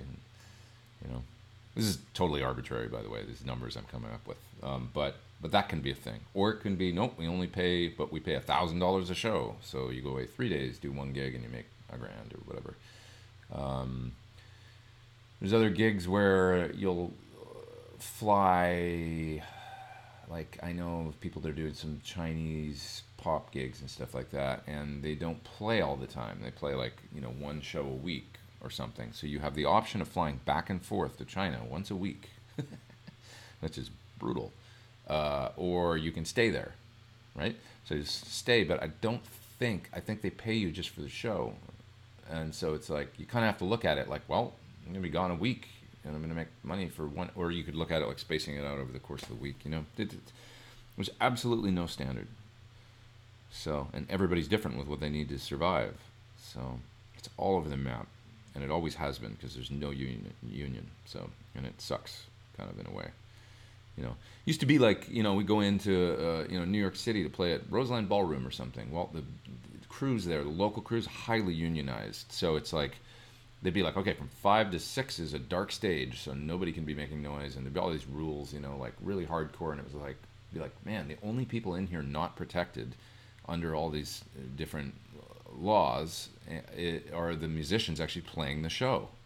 Everybody else is all covered, and that struck me as odd. Yeah.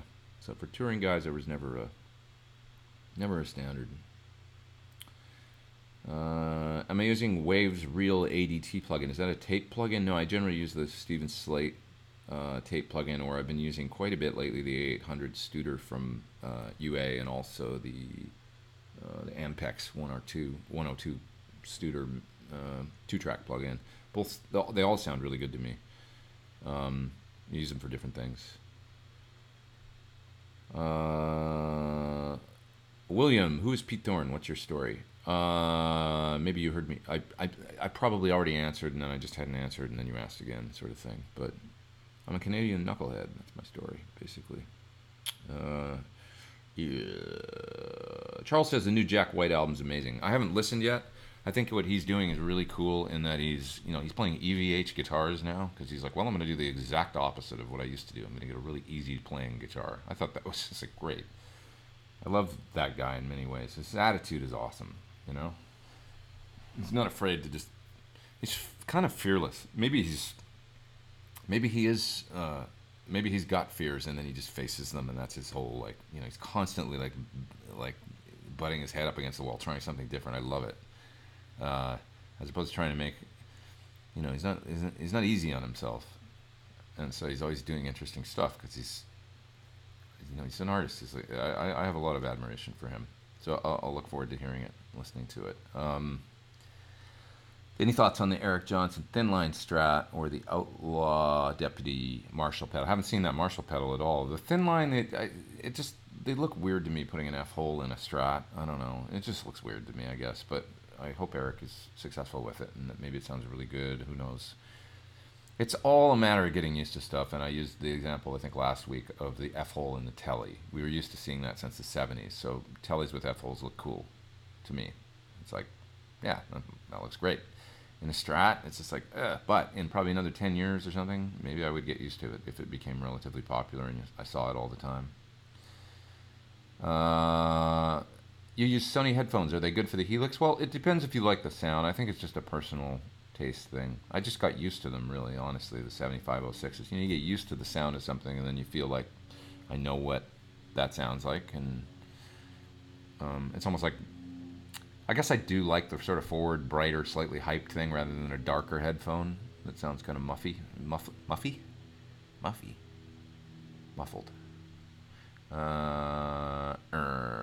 Kyle says he feels the same way about Greta Van Fleet. Great band, but ripping off riffs note for note. Listen to the solos.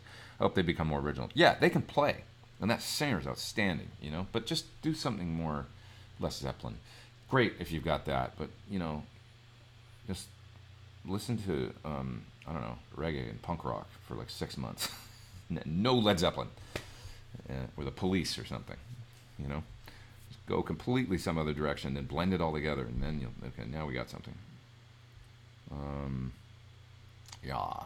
Have I tried any of the KHDK pedals? Yes. Saw that again as a question. Yeah. Many of them, and I have videos on my channel. 100% agree, says Eli. Soundgarden synthesized their many influences into a unique result. They really did, and that was the secret to their success, I think, was they sound completely unique, but you can hear, you know, the influences and the more like the attitude of different stuff, the Zeppelin attitude, or the punk rock attitude, or little elements of, and then obviously like Beatles or whatever, yeah. Okay. Ray says the Boss ES8 is great, but the manual sucks. He doesn't like the manual. Yeah, I find many times with things you just got to use them, and then you figure it out, and then you go through these 45-minute periods of how the hell do I sign the, I need to assign MIDI channel to my, an outboard thing, my Hhs or whatever you're trying to do, and I can't figure out a way to and like 45 minutes later you get it, and you're like, technical stuff drives me crazy. It's interesting now. I've got a handle on the Musicom stuff, and it's like it can be a little quirky to program sometimes. It's great, but he's got his own way of kind of the menus, paging through things and stuff like that, the way it's organized. But like with anything, you get it after a while, and then you get the flow, and now I can program it pretty fast. Recommendations needed for a 6 or 8 loop switcher. So having said that, check out the new. It's called the Effects LE, I believe, from Musicom, and it's 6 or 8 loops or something, and it's great. There's a picture of a board, kind of yay big board that's on my Instagram back a couple weeks that is built with that little switcher, and it's like a mini version of the full-on Mark V, and I would look at that one. It seems really great. Yeah. Oh, but you're saying you don't think you need programmability. I would get a programmable one. They're inexpensive enough now that you're going to love it. Believe me, the one button push thing and then 3 or 4 effects change and your MIDI stuff changes it's cool, You might as well get a programmable one. Why not? You can always have a one patch where everything's on, and then you just turn it on and off like a regular pedal board, right? So you're not hampered in any way. Let's see here. Like to tell you that your signature guitar is available in Goes to 11 music store in Stockholm. That's awesome. That's Bertil from Sweden. I miss Sweden. I can say terrible things in Swedish, but I'm not going to do it. Horrible. Like with pretty much pinpoint accuracy, good accent. How did you end up collaborating with the French singer Mylène Farmer? It was an audition through there's a fellow that kind of like is a liaison between America and France, and he's a music business guy, and he called me up and said, hey, there's this tour and they're looking for a guitar player. Would you be interested in auditioning? It was like that. It's just connections, I guess. Alex is asking again, have I tried any of the KHDK pedals? Yes. I'm sorry I get behind in the chat sometimes, and I like people ask questions 3-4 times because like, why does he not answer my question? But it's because I end up rambling, and I don't move fast enough. About 436 people online. That's pretty good. Nice to have you all here on a Sunday. Welcome. I'll stick around for another, 20 minutes or something like that, and then I'm going to go to work, which means making a tonal recall video.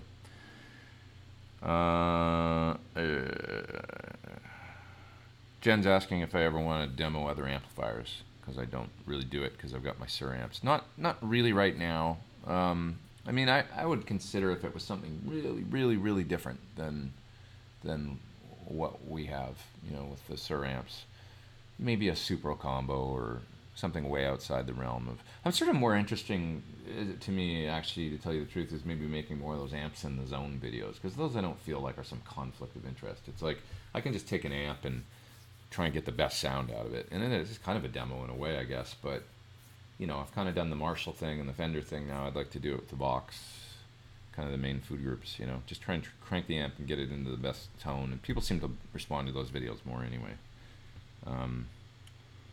So that I don't have a problem doing.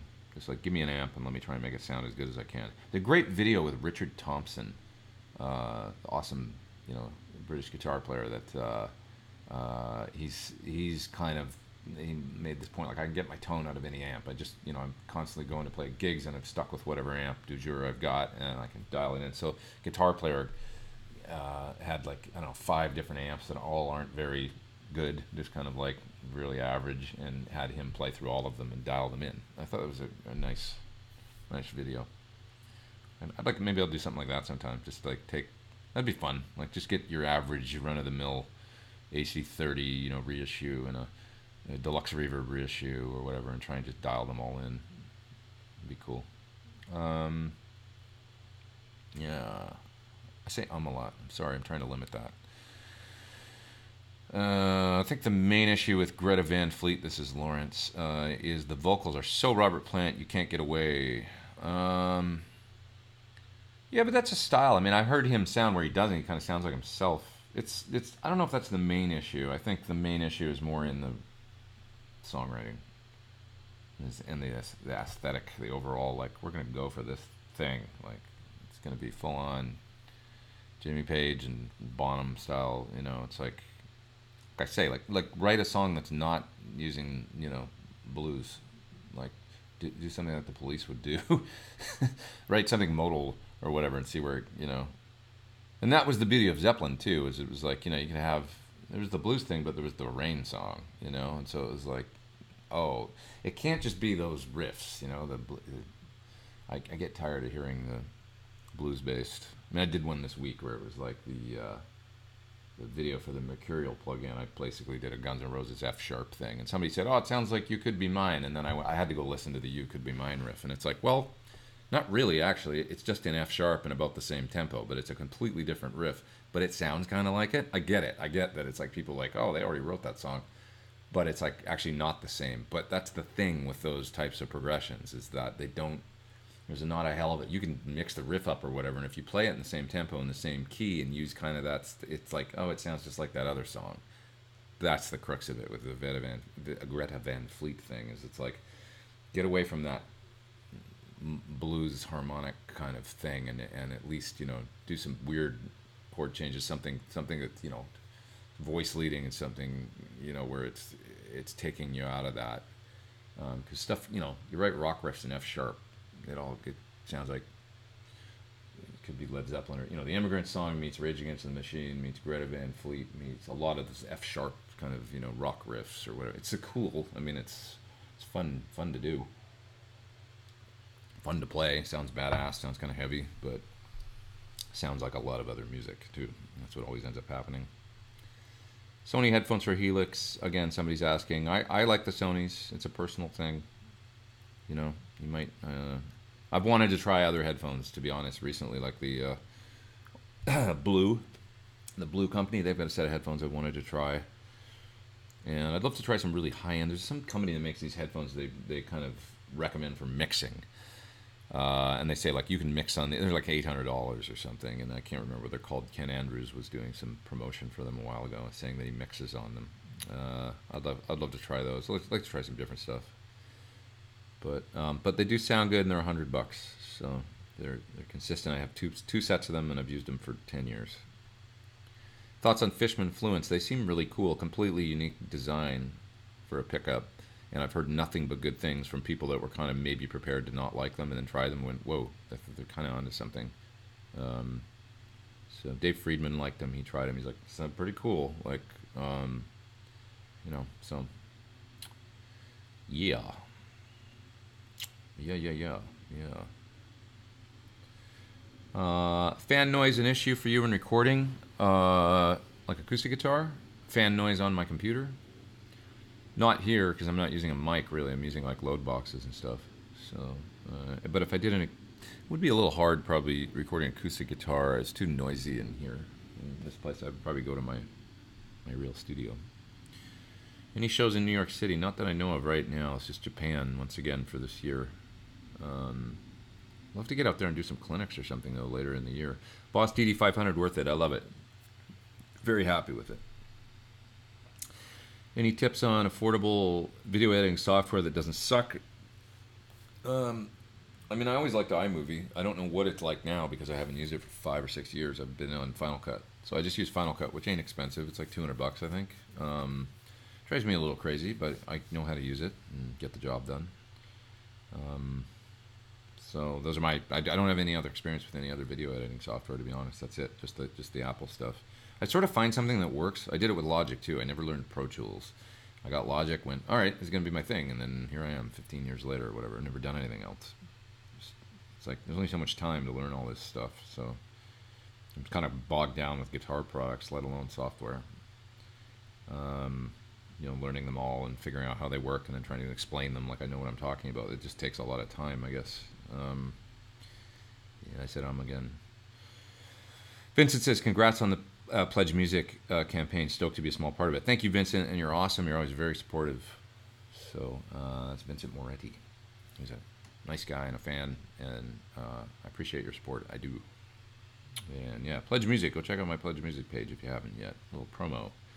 Pledge Music, Pete Thorn 2 campaign. T-shirts, mini riot pedals, thornbuckers, signed CDs, Guitar Nerd CDs, a party, Line 6 helixes, all kinds of stuff. It's going to be good. What are my thoughts on attenuators? Somebody's asking again. I like the load and reamp method of attenuation more than the attenuator way of attenuating. That's the truth. How about playing you a teaser from the new album? Well, there's no way I can really do that here right now. But if you get involved in the Pledge Music campaign, I'm kind of doing that in the Pledge thing where you're hearing like little snippets of songs I'm working with, like maybe right from the second update is... The first update is me trying to play a solo on one of the new songs and just kind of looping the part and I'm playing it over and over again, trying to develop the idea. And then the second update video I put up is me developing a song right from scratch and kind of starting with a drum thing and then playing some stuff on top. And I'm sort of showing you the very beginning. Planning to go to Japan this summer on vacation. Am I playing in Tokyo? Yes, 2 shows at Budokan. Yeah, for sure. I will be there at the legendary Budokan. We'll probably play Cheap Trick Surrender at Soundcheck, as I always do. Because you have to. Andy says, given that you make great recordings with a real amp, reactive load, and IRs, or the aux, does the studio rent eventually become just a storeroom and photogenic backdrop for videos? You know, it's an excellent question. I would like to know what you all think about that. It's something that I wrestle with a little bit. Like, I still think there's a validity. I love miking cabs and stuff, and I need space. I need a studio. You know, the answer is ultimately that I need to have a studio probably where I live that's super tricked out. Not unlike, you know, when I see some of these, like, you know, I've never had exactly what I want.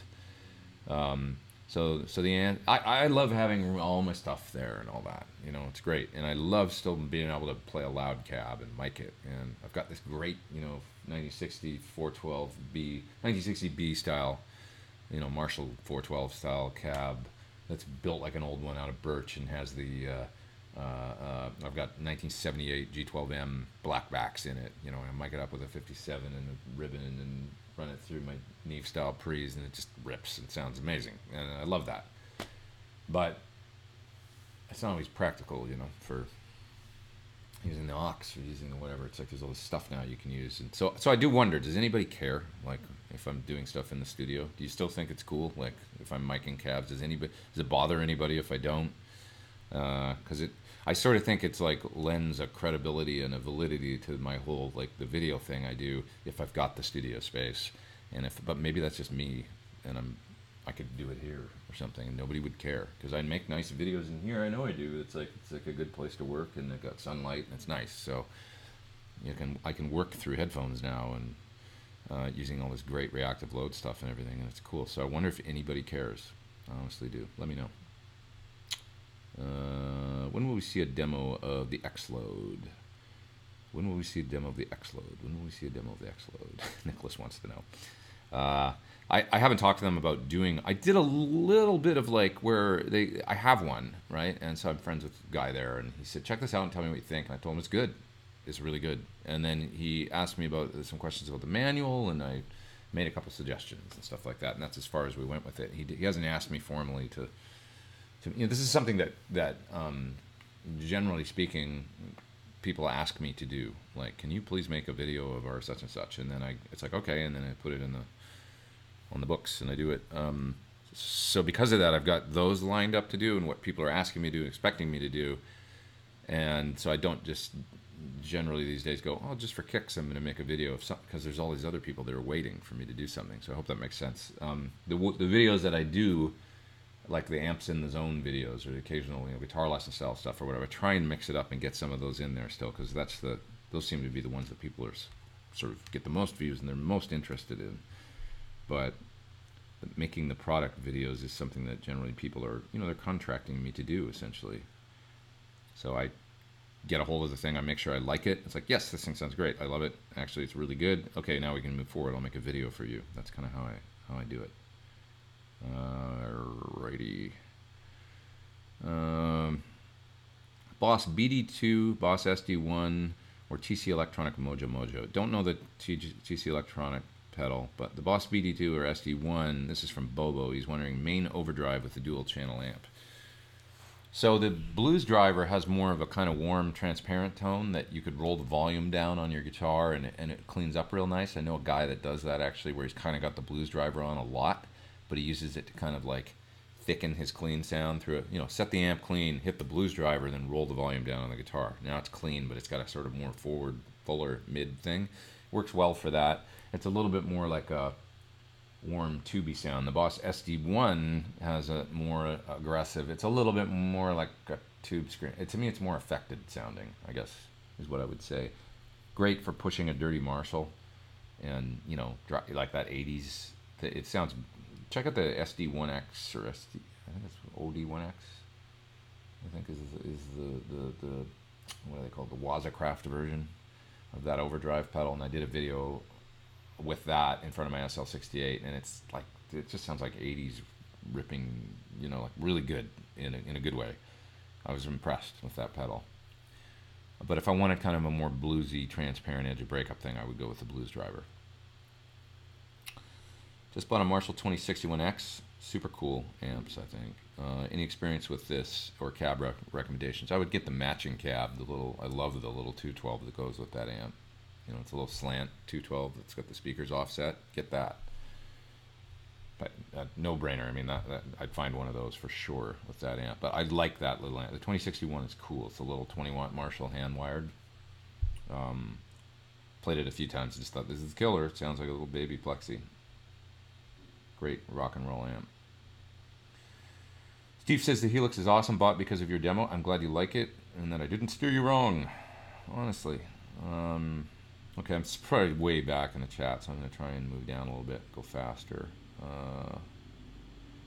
Phil says he just got a 2061 CX cab, and it should be here in a couple days. Yeah, that's the cabinet to get. Really great sounding little cabinet, too, by the way. Not just saying I like it because it looks cool or whatever. It's actually, I like the way they sound. My buddy Brian Ray uses the divided by 13, similar, the offset. They look like a little baby 412. They're really cool. Righty. Bertel says you're an amazing guitar player. Oh, thanks. I don't really know what I'm doing. I appreciate if you like what I do. Let's see here. Hot Dub Schmidt says you just watched me playing with Steve Stevens doing Day of the Eagle. Yeah, that was fun. That was probably the 2010 or 11 NAMM show thing, I guess. Really fun. Christopher says you are positive and grateful for where you are. Thank you. Thank you. I do appreciate that. Yeah, I'm trying to be a positive guy on a daily basis. Glass half full. I try and live in that. Have I tried the Katana 50? No, or did I? I don't remember. I have the opportunity to get a 50 dirt cheap and uncertain about getting it. Well, if it's dirt cheap, it's probably hard to go wrong. I've talked to a few people that said they really like them that I trust. This amp's pretty good for the dough. So, is the Scala the one with the vents? Yes, that's the one I have. It's got the vented top. It's got a little gap around the top edge of the maple top.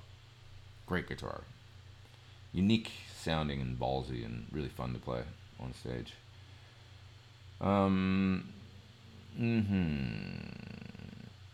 L. Scott Music says someone told me recently that modelers don't stack up well in a recording as well as real amps do. So you mean when you're layering tracks?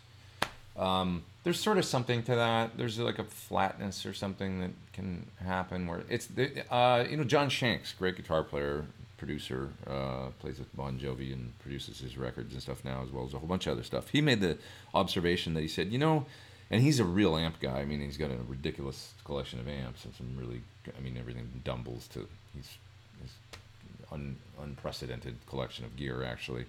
And he said, you know, he kind of likes them sometimes blending with real amps. He's like, yeah, they can sound kind of cool, like in a track with, like if I'm using a real amp, and then he doesn't like the whole model or just using those, but he said sometimes they offer a neat, so that's a kind of a cool positive way to look at it. But yeah, there's sort of something to that, like stacking a whole bunch of modeled sounds. It sort of has, it's just like a flatness to the dynamic. I don't know what it is. I would agree with that, where if you're using real amps, like, oh, it's got some, a little bit more 3D. Have I ever been fired from a gig or session? Have I ever auditioned for a major gig but didn't get it? Yeah. Yes. Couple gigs that I didn't get. I told my whole Nine Inch Nails story already, and that was the hardest one. It's a long story, so I won't tell it again, but I almost got it. It was like this close, but it was like a nice letdown, you know, even though I was crushed. And the first time I auditioned for Dawn, I didn't get it, for Henley. And then I came back 9 years later and then got it. And that was the right call on his part, because I wasn't ready the first time. I mean, I would have done it, and I probably could have risen to the occasion, but I was a little green the first time. I had 2 callbacks, and it was a 3-week audition process, and I came this close. And then Peter Stroud got the gig. And that was definitely, he's an amazing guitar player and a great guy and a friend of mine now. And that was the right, you know, Don's not a dummy. He's a smart guy. So those were the 2 big ones. And somebody's asking me if I got fired from a gig. No, I've never really been fired. I mean, gigs kind of come to an end. You know, as a touring cycle ends, like, you know, and then some artist wants to go make a new record, so they're going to go back in the studio for a year or something and write and record, and the thing just sort of falls apart, and you're not on retainer generally, you know, so it's like they're not going to pay a band for a year while they're making a record. So then musicians go get other gigs and things, and then maybe they want to do a different direction, like stylistically, or, you know, when you think about like Sheryl Crow or whatever, I just mentioned Peter Stroud, when she went and did a kind of a sort of more soul sort of record, and then she had Doyle playing in the band, and she got a different group of musicians. Then it doesn't mean she didn't like the other players. It just means she kind of, you know, I just want to try something else. And artists do that. It's obviously fun for them as songwriters to get into, and artists to get into different playing situations with other players. So that's kind of what happens. It seems like I haven't been in a lot of bands where people have been fired, like in the middle of a cycle, like this person did something really screwed up and they're going to get canned. That doesn't happen that much. It's like generally you sort of stick it through, you know, a whole touring cycle, and then sometimes artists will make changes, you know, they just want to try something a little bit different. So I haven't really been fired from a gig, and I can't think of too many people that have on gigs that I've been on. It's more like what I just described.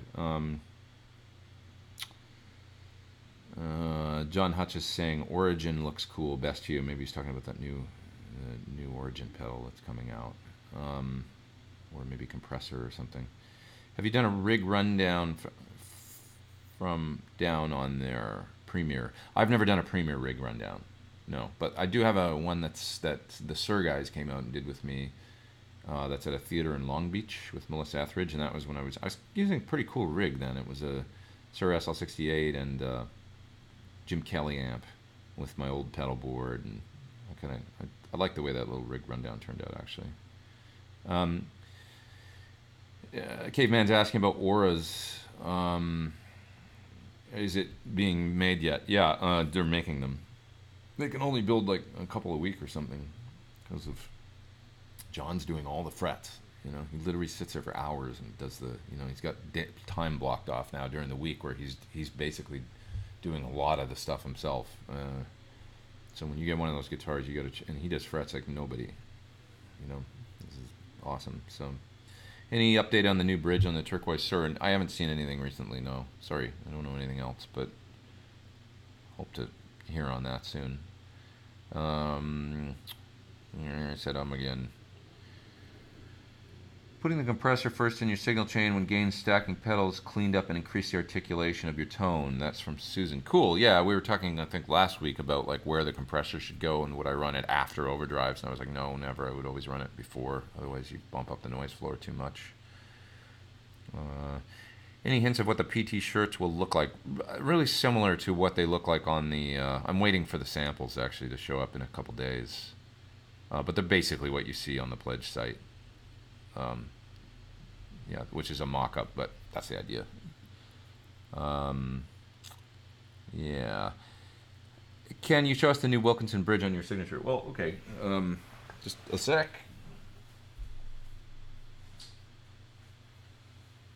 I will show you.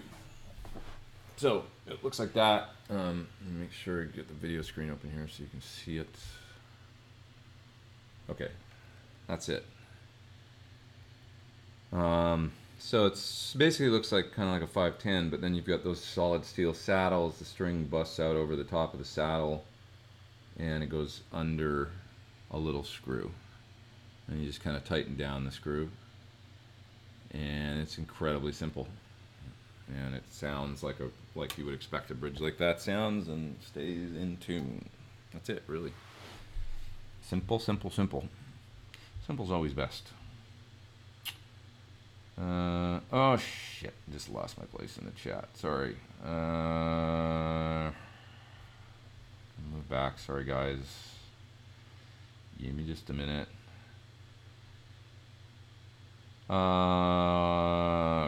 Okay. Sorry, guys. I totally lost my place here. So if I see a lot of the same questions because I go too slow and people answer again. So I don't know exactly where it was. I'm just going to move down. I'm going to start with. David Billings asking, do you think you'll ever put your own band together to tour with? I'd love to play some gigs now that I'm going to have 2 records. It's a little bit daunting, but it's like, okay, now I got 2 albums worth of material, so I should probably think about that, you know, be it at NAMM next year or something, start getting it together. And yeah.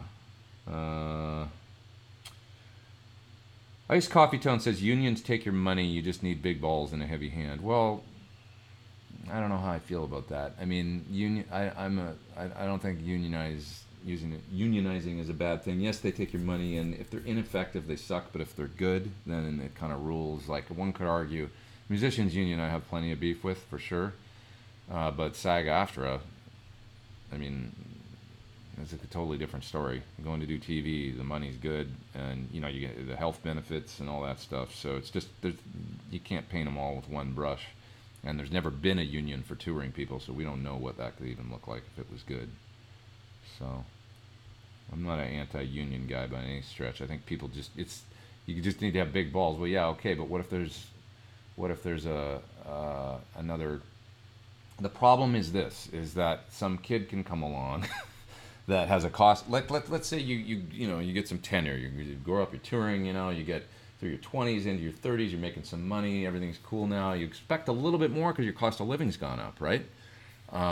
It has to because you had a kid or something, right? And so now you're paying for things, and then like you're not protected in any way, shape, or form. So if you're a touring musician, somebody comes in that's 21 years old that plays great, kind of green, doesn't have any of the obligations you have, and they can go, great, we'll just fire that other guy and hire that guy for 1/3 of what he was making. You have no protection. Not to mention there's no, forget about, 401ks and any kind of like retirement savings or whatever. You're just completely on your own, independent contractor with no protection. None. So when there's no standard, it's easy to say, just need to have big balls. Well, it's pretty hard to have big balls when like they go, sorry, we're going to let you go. I mean, I was just saying I've never been, but I know people where this is a thing where it's like people getting undercut. And the tour's like, well, we can save a whole bunch of money if we just hire a bunch of people that are making, it's like no different than, making things in a factory or something. Go, well, there's no minimum wage. There's no, of course it's going to turn out like a third world country, right? Because they're going to just undercut. There's always going to be somebody that's willing to make less than you. So it doesn't really work like that. It's like, there's a little bit of, I'm not scared of regulation. I'm not that guy, so let's not go down that road. But it's just like, I'm just telling you the reality. I mean, I've been doing this for 25 years. This is what happens, without the protection, any sort of protection, they could kind of do whatever they want to you, on jobs. And you can say, well, I'm going to stand up for myself, and they'll say, okay, there's the door, and you get fired or whatever. And you have zero recourse. There's nothing you can do about it. So, I've got big balls and I'm unemployed. That's what that turns into. You kind of have to make yourself indispensable. You have to be the best guy in the room. So that's it definitely makes you rise to the occasion as a player. There's no sitting on your laurels. You're right. I mean, it makes you maybe more than you have to have big balls is you have to be really, really, really good and indispensable to just about anybody. We can't find another guy like this. He's worth what he makes. You know what I mean? So that's reality. Would Chris Cornell warm up his voice before gigs? He'd just sing songs backstage. He'd sing, just kind of hang out and sing tunes, which was always really nice. You could hear him in there just kind of warming up. And he liked to be alone generally, and but you could hear him in his dressing room just kind of singing by himself. Yeah, no exercises or anything like that. I never heard him do that. It was always, just warming up and kind of. He would do an acoustic set every night of 5 songs or something at least in the middle of the show, and he would maybe sing those, just go over what he was going to do solo by himself, and play guitar and sing. Alrighty, let's see, a couple more. I gotta go soon, guys. I gotta get on to making a video for the Chase Bliss thing, but take a few more questions here. Let's see. Nash Bolso says, thanks for the videos. Buying your first tube amp soon. You have a friend with a Fender Blues Deluxe reissue. What do I think about this amp? Solid, good, basic if it's your first tube amp. Absolutely. And a lot of people have started with and used them in their professional career. So I'd have, that amp with some pedals can be a great starter for sure. And you should be able to get some good work done with it. How do I end up playing for Japanese artists rather than staying in the U.S.? It's kind of the same as what I was mentioning about the French situation, where basically there will be some liaison to, there's certain people that do business in France or Japan or Italy, or and they, part of the artists over there, sometimes they want to hire players from here, or maybe they want to get somebody from England or some, they want a certain thing, like they're looking for we want an American rock guitar player or whatever. So they'll find you and you'll get contacted. And it was really just word of mouth. Guy that's a really, really good friend of mine that I work closely with now is the one that contacted me about the Japan gig. He's an interesting guy. He's like a music business guy that is very Brooklyn, grew up in New York and stuff. Started working in Japan 15 or 20 years ago and speaks fluent Japanese now. And is like he's New York, but he's also, you have to be sensitive to the cultural sensitivities and stuff like that, and understand, kind of fall in love with their cultures. Well, get it, and then you go from there. So he found himself working for some Japanese folks and Japanese artists, and he just became more and more of part of what he does. And so he works with American artists too, but he's kind of seen as, I guess, a bit of a liaison between Japan and the U.S. now. So you sort of seek these people out, or they seek you out, make friends with them, and then it kind of opens up a whole world of different opportunities for jobs, as you can imagine. Like with any job, meeting professionals in the industry that work in other countries, and you might get all of a sudden it's like, hey, there's this opportunity overseas, so it's kind of cool. All right. Let's see here.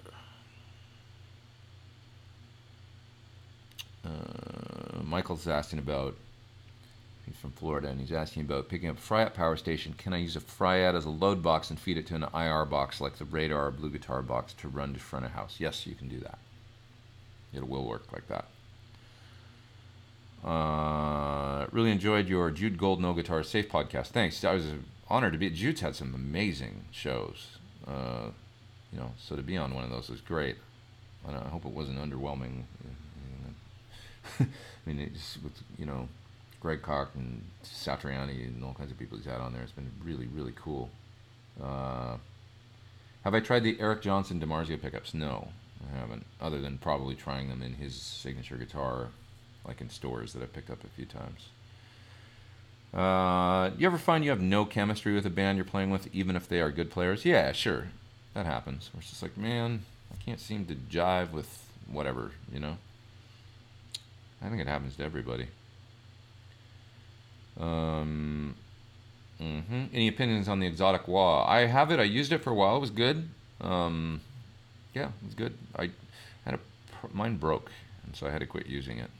I break wahs, and I barely ever use them. So it's funny because I've went through like 4 or 5 on my pedal board, and it would stop working. I mean, literally like a full tone, an exotic, the Axis wah from the Vertex whole scandal thing that happened, which was incidentally one of my absolute favorites. Just it's a BBE, but it sounds badass.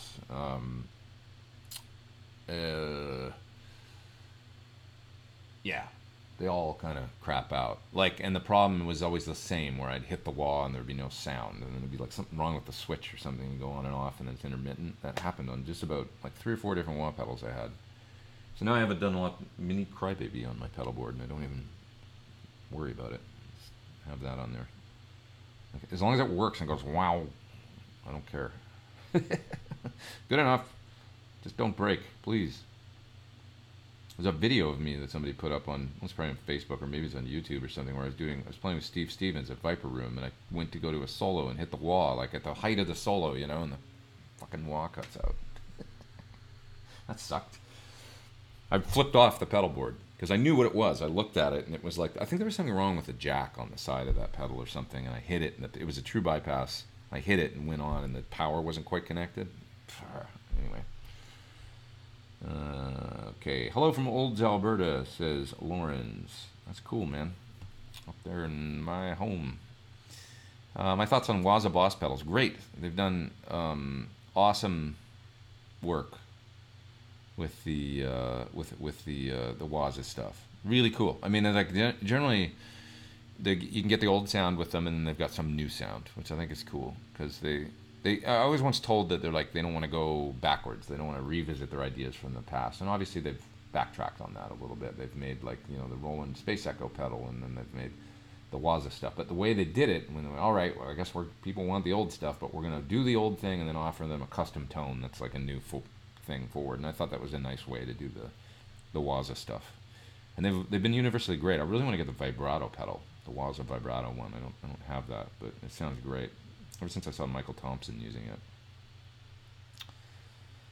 Okay. I've ever tried camera. Sorry, I missed a couple questions here. I don't mean to skip them. It's hard. What is my opinion about Sir ML standard pickups as a replacement for Fender noiseless N4 pickups in the neck and middle positions of an American Elite HSS Strat with a Schaubacher in the bridge? Great. I'd use the ML standards are maybe a little hotter than the classics. I think I have a classic in my Strat. People seem to love the sound of that pickup in that guitar. The ML standard's a little more, it's a little hotter, I think, if I'm not mistaken. So I don't know how they compare to the noiseless Fender pickups, output or tone or anything, but I like the Sir single coils. I mean, they're good, you know. Hard to say I haven't compared them directly to those Fender pickups, so it's tough to offer an exact opinion. Have I ever played a Fromel modded Fender Hot Rod Deluxe? No, I haven't. I'm not sure what they sound like. It sounds like upgrades to. I've never heard that somebody does that. It sounds interesting to me that you could take a Hot Rod Deluxe and do some boutique, moddy, upgradey stuff to it. I didn't know that. High watt in the zone. That would be cool, says Wise Guy. Yeah, I don't have one around. I'll find one that's cool. Maybe I could borrow one from Shanks or something. He's got an amazing collection of high watts, and I mean ridiculous. You got high watts at like. He was like, what the hell's that? And it's like, oh, it's one of the first ones ever made, and the logo's different and stuff. It's incredible. Have I ever tried Cameron amps? A little bit. Super aggressive, gainy situation. Are you mad that Josh Brolin stole your look in the new Deadpool movie? No, I signed off on it. It was, you know, I was like, all right, dude. If that's what you got to do. Subscriptions just reached over 119K. I know, I'm so stoked about that. YouTube just went beyond 119,000 people. It's been rad. It's like, the increase in subscribers. I mean, it took forever to get to 100K, and then to 120 has only been like 4 or 5 months now. So I'm really excited about it. Really, I'm honored that anybody cares, and this is a really fun thing for me to do, and the YouTube thing continues to be. Have I tried Strymon Big Sky cab filter? No, I haven't. I don't have a Big Sky, but occasionally I've used one on things when there's one lying around, and I plug it in, and it always sounds great. I haven't particularly tried that, though. You worked with Don Henley. What do you think about Vince Gill playing with the Eagles now? I think it's great. I mean, Vince Gill's incredible. And I think Don's in a really good place right now. That's what I think about Eagles. And, I mean, it's really unfortunate that Glenn passed away the way that he did. I felt like it was way too young, and, you know, that it seemed like it just kind of was a a spiraling of events of him getting ill, and then, like, you know, medications he was on and stuff, and then it ended up taking his life, and it's terrible. And everybody would have thought, I guess that's the end of the Eagles, but Don now is, I think it's completely cool that he's doing it with his son, you know, Glenn's son, and Vince Gill is, I mean, obviously an asset to any situation. And, you know, I've heard, it's not like I talked to Don, but I've heard that he's in a really good place, and that it's kind of, that, you know, he's an older guy. It's like, it's great that he's out there doing his 70-something now, so it's, you know, or 70, 71, 70, I guess. And I always have a respect and a admiration for him. So, guitar instrumental lesson. I have some on what's it called, Jam Track Central. You can check out more than a few. That's a good place, jamtrackcentral.com. Search for me on there, and you'll find some. I teach how to play certain songs and stuff. I'll do more when I can. AC30 in the Zone video. Yes, I want to do that. Definitely. So AC30 is one of my favorite. I've been using my Divided By the way. It's back there. Divided by the way. My RSA 31. And I'm using it in this Tonal Recall video, and it sounds great. That amp had some dirty jacks on it, like the input jack, and so I couldn't. It was like intermittent, and I had it fixed, and it's like, wow, I miss this amp. It sounds great. It's like a good AC30. So maybe I'll do that, you know, and do that with my AC15 or something in one video. Any opinion on the Fender Vibra King? Always liked them. I thought it was a great sounding amp. 310s, kind of a weird amp. I think they were designed by Zinke maybe. And I really like it, actually. And Pete Townsend, it's his main amp for many, many, many years now, and does that tone really. It's like a, you know, which is like, okay, yeah, that makes sense to me, because that's what I heard out of it. Kind of whatever he's doing, it's just cool. Let's see. Moving down. Sorry if I'm way behind, you guys. I apologize. Focal headphones are great. I'd love to try those. They make nice studio monitors. I know that. What's living expenses like in LA? Insane. You know, it's expensive, man. And state taxes a lot. You know, renting here is crazy. I mean, you just want to get in the game of buying a place in LA. You can plan on $600 to $650 for like just a starter condo. No shit. $650,000 for, you know, just to get in the, like a 2-bedroom, 2-bath condo that's still got $400 a month of homeowner association dues, that kind of thing. You know, want to get into a house for that kind of money, you kind of have to move out, like, you know. And it's like the places you would want to live in LA, like ideally, it's like, all right, well, you better have $800,000 just to get started, you know. It's really expensive, and the housing market's ready for a correction, I do believe.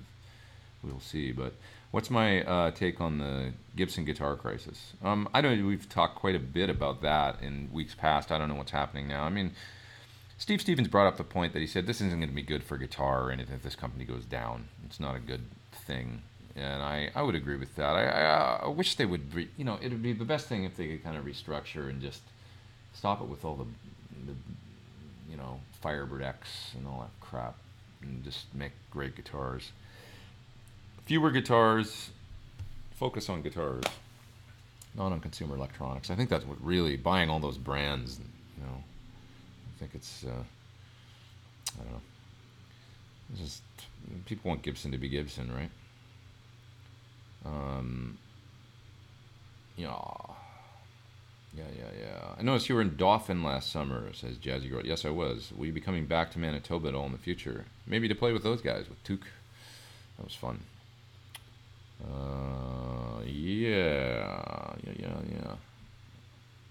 What do I make a guitarist saying Fender cannot address his Stratocaster needs and going elsewhere for one? I think it's fine. I mean, I don't know. Like, Strat to me is a Strat. It used to be like there was one Fender Strat. You know, like sometimes people ask me,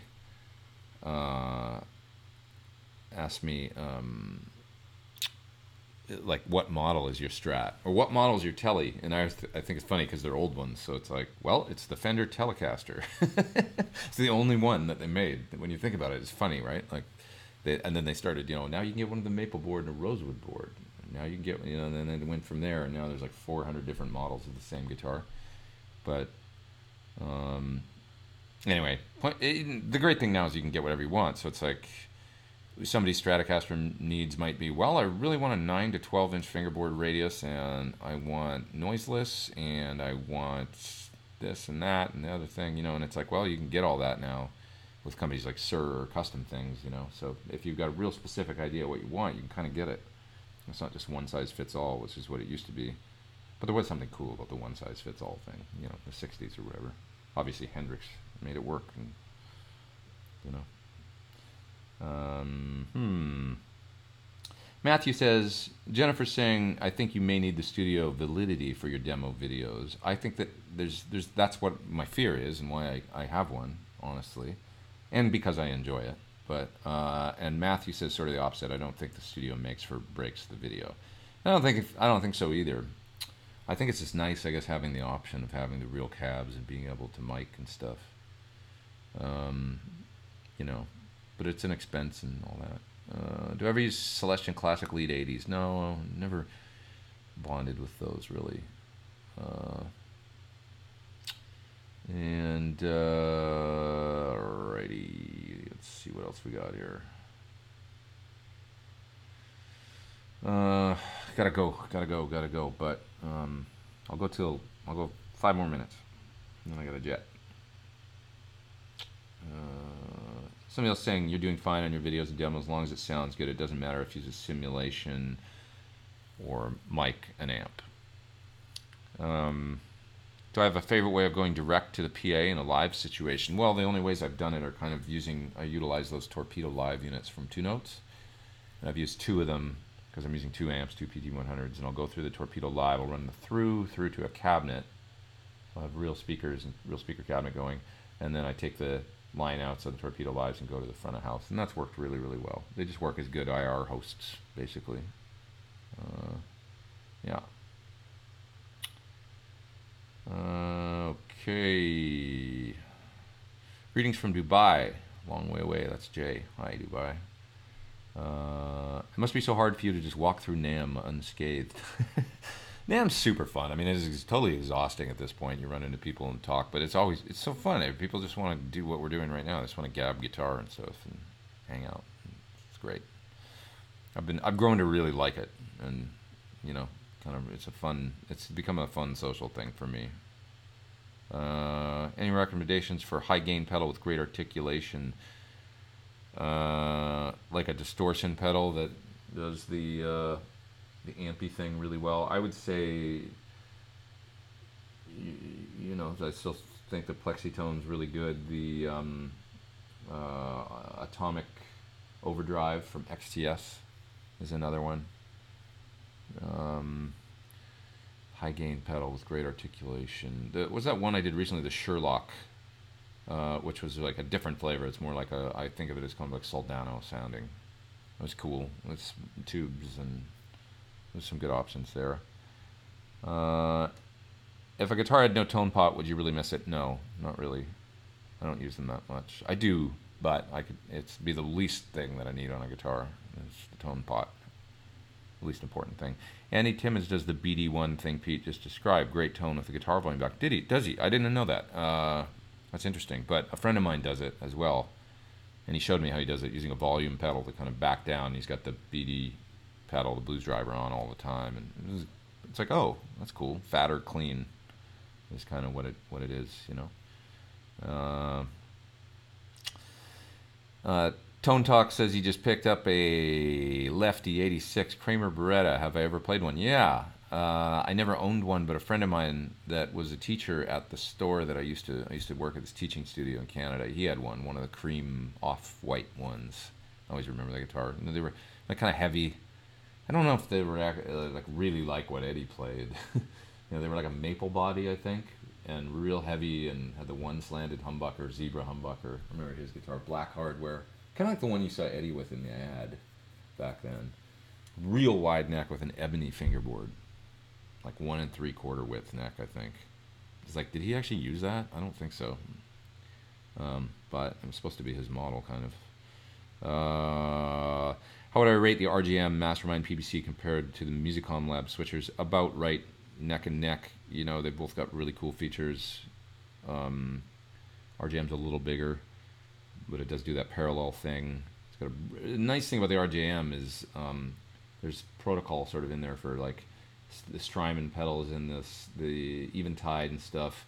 So when you're setting it up for all your MIDI pedals, it's already kind of loaded in. It's hard to explain, but it's just like real easy to set the MIDI channels to go to your various commonly, you know, Boss, and it's all kind of in there. So they've like select your pedals, and they've kind of like, as far as naming them and sending the MIDI out to the, they've made it real easy to kind of set up. So I thought that was cool, and it works great. You know, both are great options. Hey Pete, just purchased the XFX 2. Can I use the G system to change patches? Yes, you can. There's sort of limited MIDI functionality on the original G system. Limited, but you can do it. If you just got that one other MIDI thing, it's, yeah. I'm good with your videos from home. However, I do like to see a studio style backdrop. See, the ultimate for me would be to have a, yeah, like a really great decked out studio at home, which I, you know, if you go back to like the original sort of YouTube demo stuff I was doing, that's what I was doing. I had a little home studio and a cabinet mic'd and all that, and nobody complained back then. So, you know, but I would go a little bit more, you know, I'd want to have like, I want a mic of 412, and that's like, you know, okay, now we're talking about how do I do that in a house, a home. It's kind of limiting, but ultimately that's what I would like to have. And Windows. Ability to mic a 412 in Windows, and know what's going on when mixing with the treatment and everything. Has to sound good. Kate, have you ever sung lead on any recordings? Yes. I got a song I was even thinking about putting on my record that I sang lead on, and now I'm kind of like, it's too different than the rest of the record, but it's a pretty good song. Maybe I should just put it out as a single. It just doesn't really go with the rest of the album. That's the only thing. But I'm proud of it. It's like, I did it 5-6 years ago.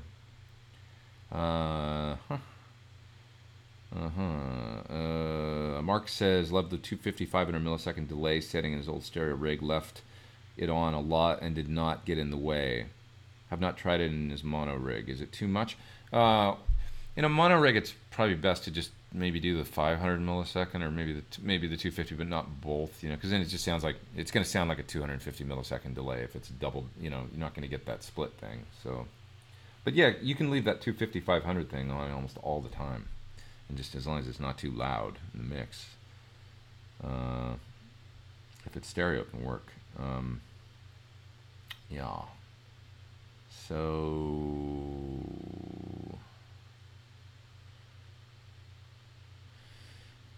Hugo says, do I think Fender is really unable to build a Stratocaster for a certain high-profile artist, and he has to go elsewhere to get one, or was it a publicity stunt? No, well, it's not that. You know, with John, I think there's probably some business involved. Take that for what you will. But he made an excellent point in the video where he really wanted to be able to call up the owner of the company, and that is the same way I feel about Sir. Being able to talk, John's one of my best friends, being able to call him up and talk guitars with them it's like incredible, and you can't get that with a big company. You know, you're not going to call because the guy that's like running the company is probably not even that connected to the guitars being built. You know, he's just running the business, and that can happen. Like you even see it, you know, with John balances that. I mean, as far as his you know, running the business and then being a part. So it's where it's really nice to see him doing frets now in the shop on the auras and stuff, because it's keeping, you know, anything he can do, and he's very cognizant of this, to stay in the guitar making hands-on aspect he loves, because he doesn't, that's his first love. So it's like the thing with the mayor, you know, as we were referring to, and it's like there's certainly like it's probably like a little bit of business, and also he just couldn't get what he wanted out of, you know, as far as like being able to have the exact design, and then calling somebody on the phone and not being able to get the, you know what I mean? Like, it's like to be able to call Paul and go, let's do this, and have Paul be excited about it or whatever, and go like, yeah, that sounds cool or whatever, is a cool thing, you know. It's a nice vibe. Or you have a problem. I mean, I've called John from Japan with a tube problem or something in my amps, where it's like, man, what do I do? And have you tried this? Okay, change the 5th power tube from the left. To be able to call the owner of the company from a foreign country when you're having an issue at a sound check, and you change it, and you go, that was it. You were right. You know, it's like you can't. You try that with Fender or something. You know, not a dig on Fender. It's just a way bigger company. Yeah. Brian wants to know if I poop. No, I don't ever remember doing that, actually. Bruzbox says, you have a Freedman Dirty Shirley, and it has so much bottom. What kind of pedal can I use to brighten it up some? Well, turn the bass down, and don't be afraid to run the bass on, if you feel like you want to, run it on, you know, 9 o'clock or something like that. And then if you want to use a pedal to brighten it up, I mean, you should be able to get the amp to be bright enough on its own, honestly. But if you want to lop off some low end, any Tube Screamer type will do that. Yeah. Yeah, okay.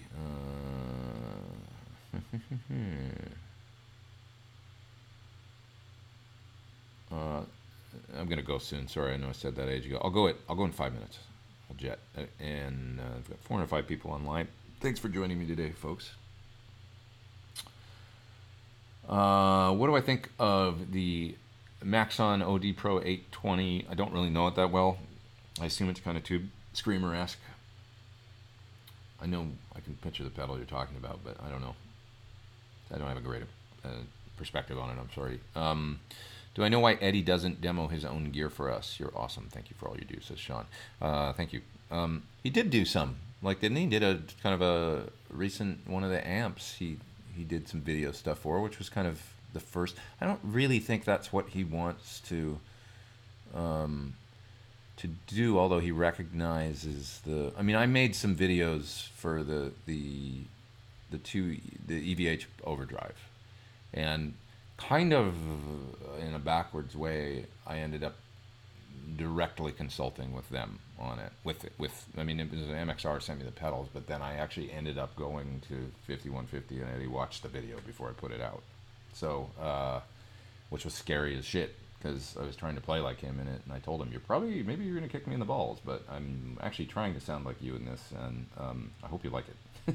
Before pushing play and then going, please don't hate me, because you're my guitar hero. Please don't berate me. And he didn't. He was like, oh, sounds good. Can you do a heavier one? And that's how that went.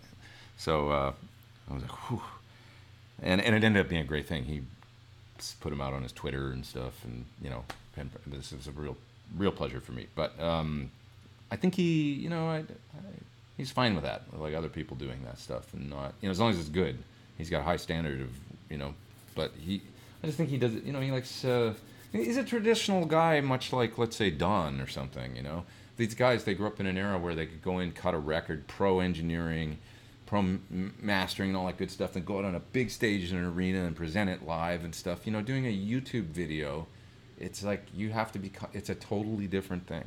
And he's, maybe that's just not his, I'm just thinking out loud, but, you know, these kind of intimate, like more low, like certainly low production value and less sort of big rock impact or whatever. That's just how he grew up, you know. And it's like, I think he likes that, and that's where he wants to be, and he's earned that right if that's what he wants to do and not make demo videos. Yeah.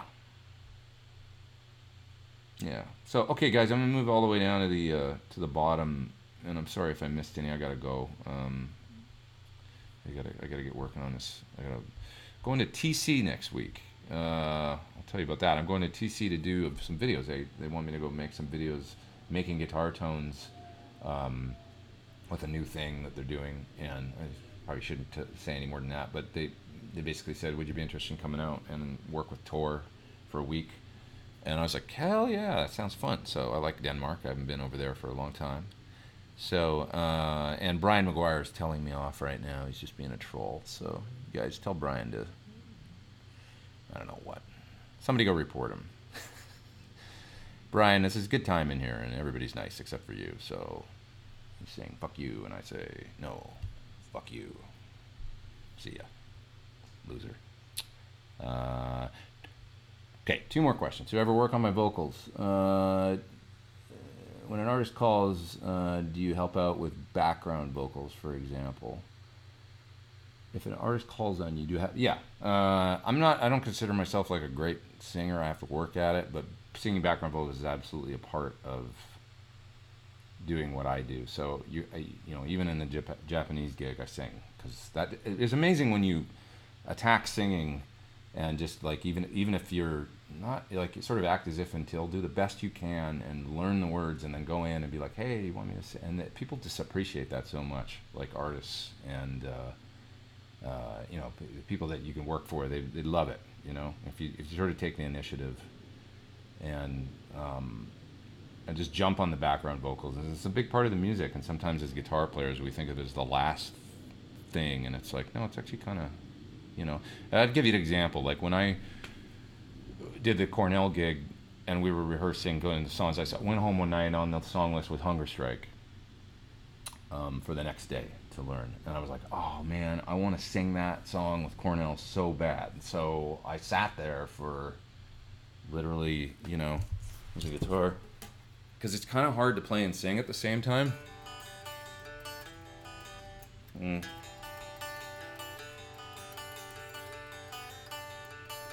So I sat there and played that riff over and over, and then sang that verse.